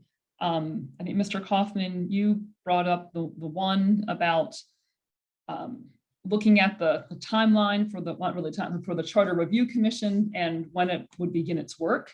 Because I think we definitely don't want a future Charter Revision Commission to be kind of sitting in the same situation that we're in this year, trying to get our work completed very quickly. Because if we could start earlier, we could have had these charter discussions on the front end and probably been a little bit better situated time-wise. So Mr. Kaufman, did you want to talk about that issue? Yeah, I just, my feeling was that if we looked at the first council meeting in the month of May to serve as the appointment by date following the census, the next one, the next one isn't going to have the same level of pressure that we've got this go around because of the election cycle. We get that. But I think making sure, and I honestly, to be very candid, I don't remember whether it was a shall or must in terms of the cat is an awesome addition, Ms. Klassmeyer. That is absolutely what a telling sentiment. I don't know if there's anything that actually prevented the council from appointing the Charter Revision Commission earlier, like if it is shall appoint them within or by after 3 days after. Like I don't actually remember where that language was, but I just think that if it is in the first meeting of May, I thought that the February announcement was fine. And I think May would give the commission ample time. And I think that we're seeing that even just, I mean, we get to interact virtually in this setting. I mean, we're technically in the most efficient environment that this has ever taken place. But the downside of that is that we have probably more direct access to all of the information that more compared to any other previous charter commission. So it means there's going to be more investigation, review, like, we're not having to go through a binder that's this thick in order to find information. We can do a quick search in an Adobe PDF and we type the keywords we're looking for and boom. But I think it also means that there's going to be a lot more work that gets done over time. So I don't know what the timeline ending point could or should be, but I think that the first meeting in May following the, and this is maybe where the next couple weeks of wordsmithing for you. I don't even know if it needs to be tied to the census. Like, I would remove the census language if it's possible, because we know that the census occurs every 10 years. So if we can tie the language, rather than it being to the census, to the actual timeline of 2011 or 2020, 31, is that? Yeah, I'm doing great math on I'm glad this is being recorded. Thanks. But like, It's 9 o'clock. It's almost 10. I guess the point is that it seemed like the census was the hamstringing element in this case, and nothing said that we couldn't, I'd like it to be that nothing says we couldn't have been assembled in May of 2021, and then we would have begun our work. And then once the census figures got to us, whether that was in May or October, then we can pivot to the responsibilities of the redistricting. But does that give you enough clarity or confusion? No, I think you're right. We did discuss this issue somewhat early on. And it is tied to the publication of the census. And that's where everything went off the rails, because of the lateness of the publication of the census. The other issue is, you're right, what needs to be tied to the census is redistricting, but not necessarily charter revision. And other jurisdictions, and I can pull that language again, but other jurisdictions have handled this in a different way. They've either had two different commissions, or they haven't necessarily tied the charter revision portion to census publication, because that's kind of irrelevant. If you just want to look every 10 years, it doesn't need to be tied to the census. Yep. And I'm not personally advocating for the separation out. I'm just asking for language to be that the appointment of this committee, and if the rest of the group feels like, why wait till May, that's cool too. Like, I'm just, it seemed to me that in the arc of the work that gets done, it felt like May was a decent time, but maybe, again, maybe May is a terrible time to have had council members having to review in March and April applications. So, I'm totally receptive to something other than May, but that's just my thoughts there. Okay, Mr. Fleckenstein, your hand was up first. Thank you. Mr. Kaufman, I for one, agree with you. I think we need to do something to make it earlier in that 10-year cycle. And I know we had discussed what some of the other jurisdictions do. And so maybe that's really what we should look at. I think May makes a lot of sense from a calendar standpoint, based on what we've experienced here. I don't know what the council would say to May. I think May is essentially their busiest month with budget, if I am recalling correctly. But something along the lines of what you're suggesting in that springtime range, when other jurisdictions are starting to do it, I think you're exactly right, is the way for us to try to change this moving forward. We would have had so much more time to be dealing with all these other issues, and then could have dealt with the redistricting. I think we've given this Charter Revision Commission is going to end up getting short shrift compared to so many others. Not just others in Anne Arundel County, but even in others that are going on right now elsewhere in the state, because of our timing. So it's certainly, I agree with you, has to be changed. The question, I guess, for Ms. Blair Klassmeyer to help us figure out when is a good time and what is the tying language. We can probably take great guidance from other jurisdictions and then take into account our own council schedule and come up with something along the lines of what you're proposing. I would certainly be in support of that concept. Okay, great. Thank you. Mr. Waddy. I appreciate you all bringing this back up, especially in regards to addressing Section 1203 of Article 12, which is, it states directly that the Charter Revision Commission would be seated after the publication of each decennial census of the population. of the United States. So I'm definitely in favor of moving it close to the summer, especially after the state legislative session, because I know that that's also a major moment of legislative wrangling. And I think following the publication of state laws, that July might be helpful.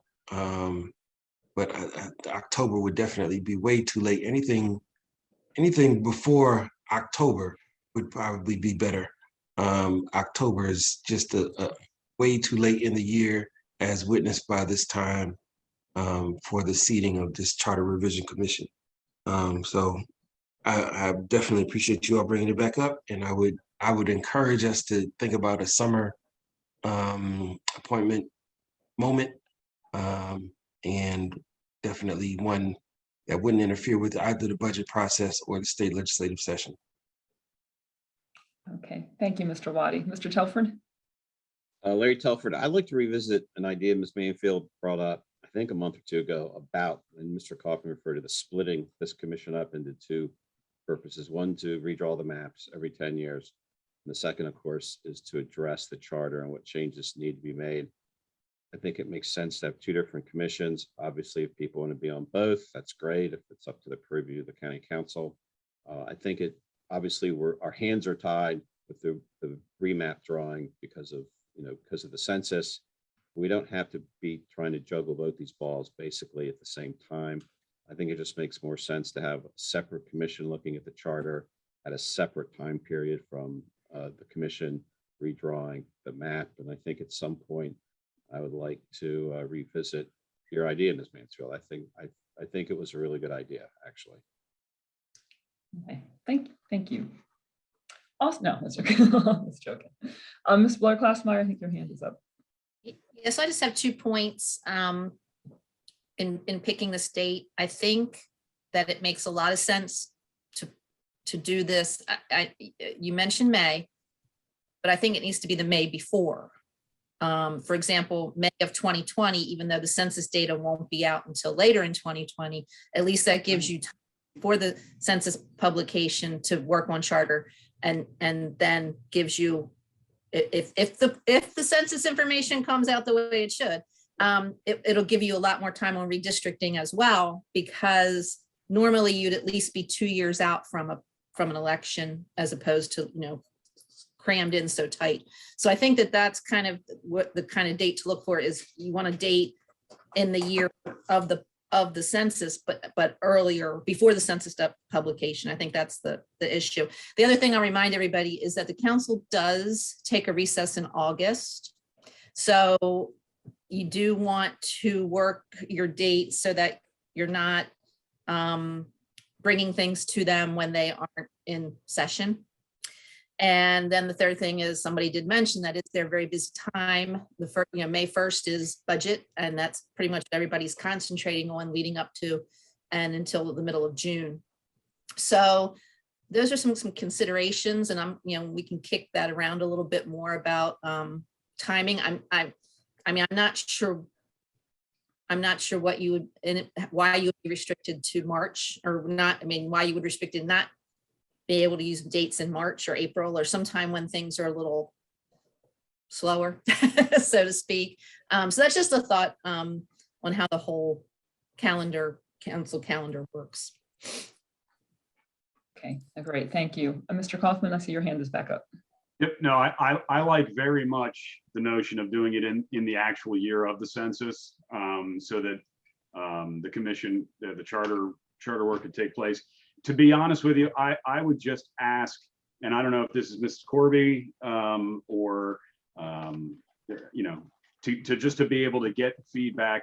What would be a realistic 3 to 4 week window of time in the calendar of in the year for them to be able to review the applicants who have submitted their names for, because it's not the actual seating of the commission that's the heavy lift. It's the actual review of the applicant. So when that review is taking place would be the time we'd want to be avoiding a known workload point. So, if March is that time, or if right after budget in June, especially if we're doing it in the year before, it can certainly be something where applications are being taken during the budget cycle.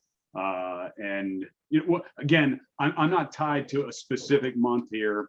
I just want it to be something where the commission members don't treat the appointments as a throwaway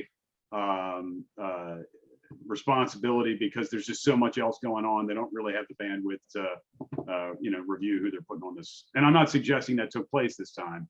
I'm saying that I don't want us to manufacture something that prevents them from being able to, give a review on that. Does that question make sense?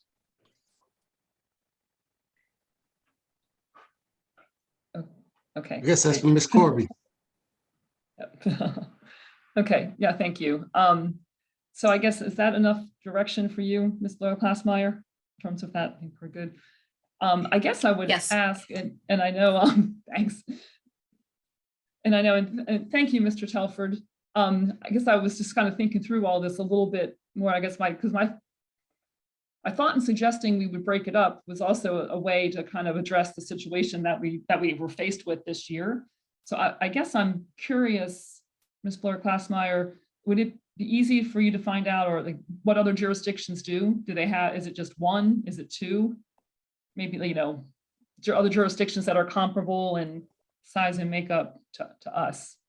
We can have that information to consider. The one that, yeah, the one that sticks out in my mind at Montgomery County. I know they have two, and if I'm not mistaken, their charter review is done every 4 years. But I'll go back. I know that somewhere I have kind of a compilation of that information from kind of early on, and I can get it for you for the next meeting. Okay, great. Have that to consider. Mr. Waddy? I think one of the other aspects around this was, Mr. Kaufman, you made me laugh because when you said they treat us as throwaway, and it was that we get treated like throwaway because the county commission the county council can create their own charter revision, their charter amendments at any time that they want. And as we've seen during this moment, there was also a mention of limiting the council's ability to introduce charter amendments as when a commission is impaneled. I think that was brought up during the emergency. No, that was brought up for the campaign finance discussion. And not to rehash all of that, but it was just something that came up in my thoughts when you mentioned being treated as throwaway, is that, the council feels as though they can come up with these things on their own. They don't have the same, I guess they kind of see us as like editors and not as actual, participants in some of this. And I don't know how the charter might be able to remedy that, or if it needs to be remedied through the charter, but it's something that it does make me question. It makes me think that the council members even question, why are we doing this? Like, why are we even doing this? Because we can do these things at our own time when we want. We can revise the charter when we want. It was just a thought regarding what you said. Thank you. Okay, Mr. Kaufman. Yes, I would say something to consider. And again, I'm not. So I said I'm not in favor of, but I'm not opposed to talking about the splitting. But something that I think we might want to consider with regards to having two commissions.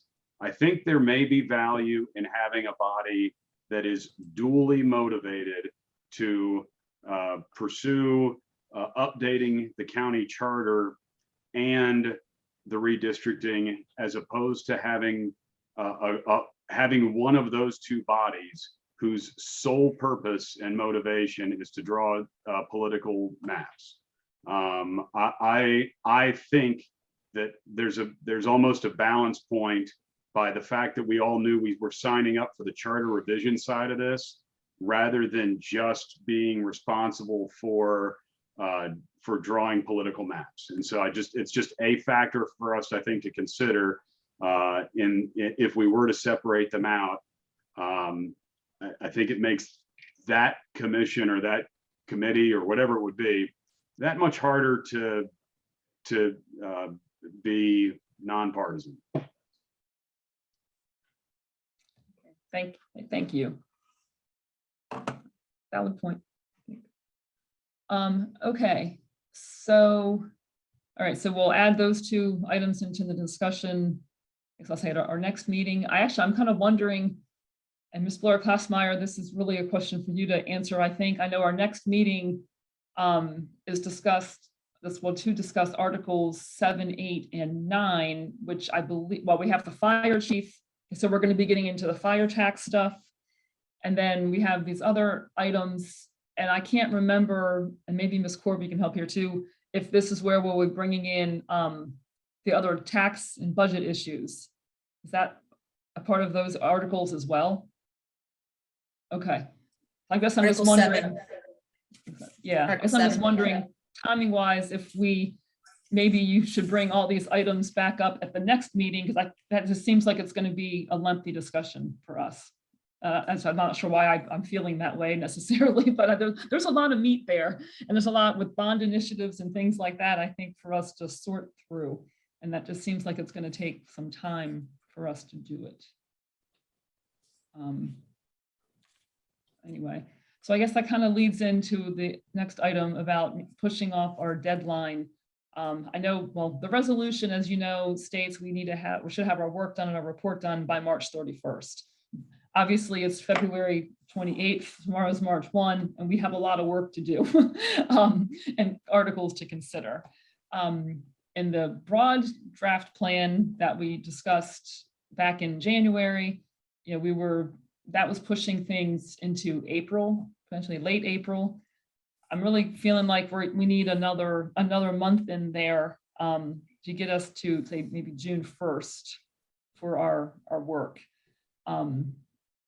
I guess my rationale and thought is, well, obviously we're going to need some time for Ms. Blair Klassmeyer to bring these items back to us for our consideration. But as we do these things, I mean, she needs to work on all the language. Obviously, we're being pushed off a little bit because we're going to have the fire chief at the next meeting, plus the budget discussions going forward. In the draft plan, we did include having another public hearing, which I think is something we should have. But we obviously we need language first. We need charter amendment language and things for people to consider for that public hearing. I want to be sure that there's sufficient time for Ms. Blair Klassmeyer to work on all of that. So given all of those considerations, my thought process was, well, let me back up. And I guess also because once we do have charter amendment language, if the council is going to put it on the ballot in November, they need to be able to deliberate over that in June to make their decisions if they want to move forward or not. I mean, obviously they don't have to, the items will be there. They can put them out in the next election 2 years from this year. But that is something, I guess, to consider, which is why I was thinking of moving our meeting or having our report and everything done by June 1st. That way it would give sufficient time for the council to consider these items too. And if there were things they wanted to put out there, they could have time to approve them for the charter. So given all of that, so I guess that's kind of my thought and rationale on how we can. Can I just ask, I'm sorry. Yep. Go ahead. Can I just ask Ms. Corby, do you have the date for the deadline for the ballot, for the November ballot? It's in August, right? Is it August or September this year? So it is, for which date are you talking about? The 95 days? The date the questions have to be presented to the Board of Elections. So it's 95 days before like November 8th, which I think is in August. So what we tell the council is that they need to have charter amendment resolutions wrapped up by the first meeting in July. That gives the county attorney time to certify all the questions and work on the ballot language. So yeah, so June and the first meeting and the first half of July should be charter amendment season. for the council. Yeah, and But so I they guess can- in one, They'd they have can to be, start doing them anytime. I mean, there's no restrictions on when Right. they can or cannot do them. So let's say a council member was paying attention to these meetings and pulled an idea from these meetings, that council member could do a resolution next meeting if they wanted. But generally speaking, if there's an interest in putting stuff on the ballot that you all discuss and come up with, June into July is the time frame for the council. okay. they would have to in July. Yeah, we want They would have to, to, it would have to be introduced at one of the 2 June meetings. As you know, right. you know the rules. There's no requirement that it come back at another meeting, but the council would have to suspend their rules of procedure in order to do that. So June 6th, June 20, those are the 2 June meetings. And then not July 4th, July 5th. 5th and the 5th and the 18th. So, I mean, Yeah, the way that we would set it up is there would sort of be a bit of a buffer there. So let's say that we really couldn't get charter amendments organized to be introduced in the month of June. We absolutely wanted to get something on the ballot. Need be, we could have it introduced July the 5th and it would come back July the 18th for hearing and vote. That would just mean that your office would have to work a little faster to certify the language and all that. It is a process. I mean, we do go through every couple of years where we do have to organize all the resolutions that were adopted. We have to help craft the ballot. We do get an opportunity to craft the language that helps explain what it does or doesn't do, that does go out to the public with their copies of the ballot. So it's not like a one-day process. It's not a hugely laborious process. To be fair to the county attorney, you need some time. Yeah, which I think is really a question for you, Ms. Blair Klassmeyer. I know if we do that, I guess my thought is it will definitely give you more time on the front end to work on the language and things from our discussions over the next month or so. I think maybe we could do a public hearing. I guess we can, once we see how we kind of progress over the next couple meetings, we can nail that down a little bit more specifically, but potentially end of April, early May timeframe for public comment. And then that would give us time in May to then, take those comments into consideration to make any final adjustments and changes we would want to make by the end of May or by June 1st. So I guess really, does that seem like a reasonable time frame for you? Because I know you're the one that's going to be writing all this language. So I want to make sure that's provides some comfort for you. No, that's fine. Yeah, and I apologize. I didn't have less stuff written up this week, but like I say, anything we discussed at last meeting, I'll have next meeting still March. So yeah, it shouldn't be a problem. Okay. All right, so I guess I'll throw it out to the commission members. What do you, thoughts on that time frame moving forward, just to adjust, to give us sufficient time to complete our work? Mr. Fleckenstein, see your hand is up. I think the proposal that you're pitching out makes the most sense. I think May 31, June 1 works the best for all the time considerations, and that's what we should ask to extend our time till. Okay, great. Thank you. Yeah, and the council, they got the districts passed timely by the time our recommendations got to them. So they changed deadlines anyway on us, right?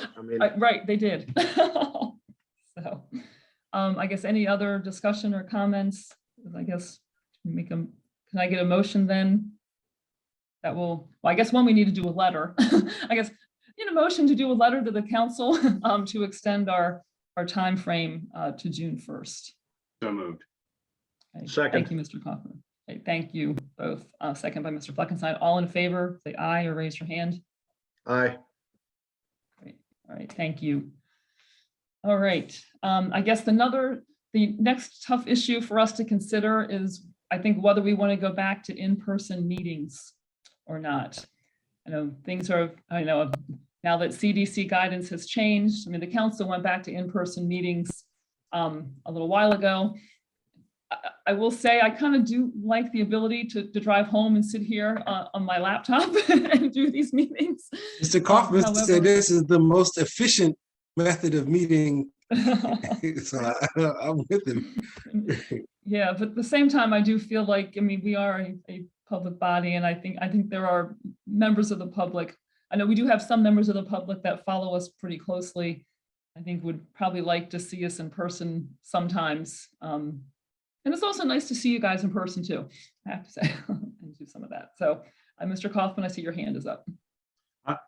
I'd be comfortable moving to a, once a month, effectively it would be alternating, I suppose, unless I'm not looking at the calendar right because of when the meeting, but I think there is value in in-person interaction. I think there's also a respect for people's time, including our staff.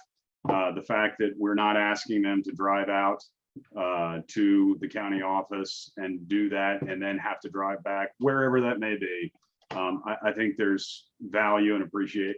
I just think that time's important, and each night we know that you're getting to eat your dinner between 7:02 and 7:04, and we appreciate that you're doing that. So but I think that we can satisfy the need for the public to have for folks. I'm reminded regularly that as technologically engaged as we may be, and some of our jobs require it, there's a segment of our population that is not, and there's value to be able to have an in-person opportunity should they wish to engage that way. Okay, great, thank you. And Mr. Fleckenstein?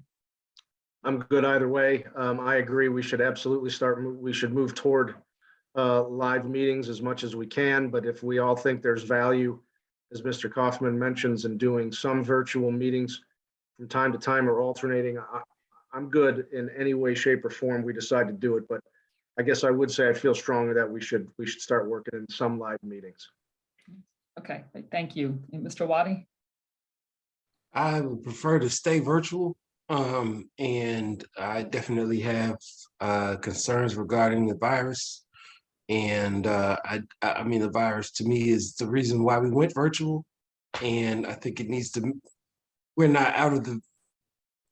nowhere near out of the danger zone regarding this virus. And I mean, that's really what my concern is. And I definitely think we've been able to be effective.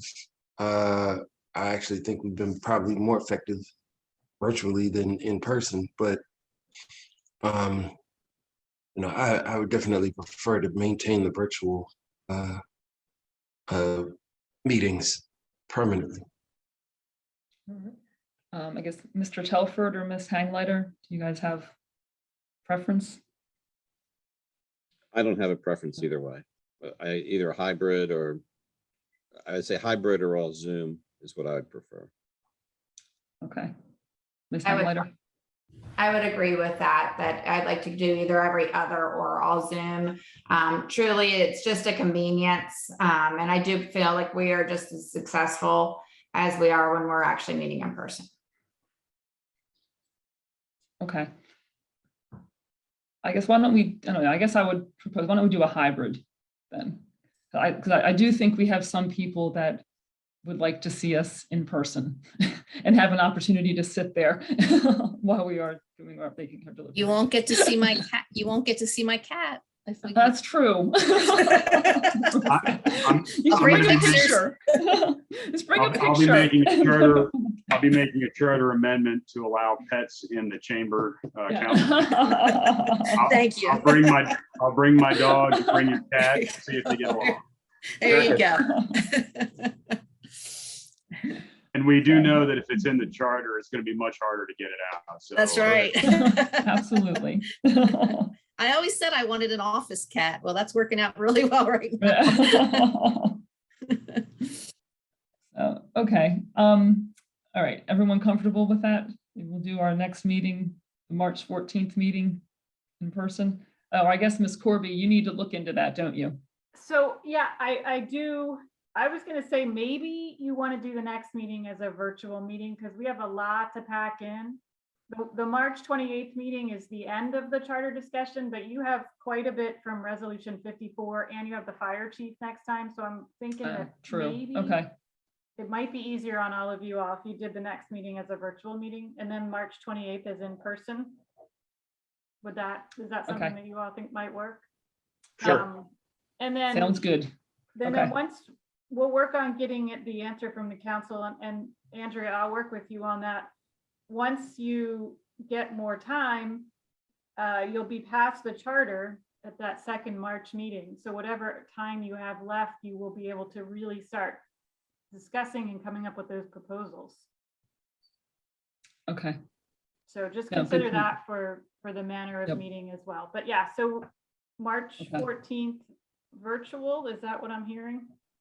Okay. Yes. Yep. And then March 28th, I will set up as in person and that will be in our chambers in Annapolis. Okay, great. Sound good? Yep, perfect. Okay, great. Anything else for the good of the order? I just want to say March 14th is my dad's birthday, so he'll be turning 79, Oh, wow. and Okay. I hope we could all do happy birthday on that day. And Amen. I hope to Wish him a happy birthday. You can bring a picture of your Yes. dad. For the next, you can see him. This is the him. next. Okay. Cool. That's great. That's great. Okay. All right, everybody. Well, thank you. I guess we need a motion to adjourn. So Not moved. everyone talk at once. No. Okay. Mr. Fleckenstein, a second. All right, Mr. Second. Waddy. Okay. All right. Second. All right. Mr. Waddy is the second. All in favor, say aye or raise your hand. Aye. Great. All right. Thanks. All right, everyone. See you later. Night, everyone. Have a great night. Bye. You as well.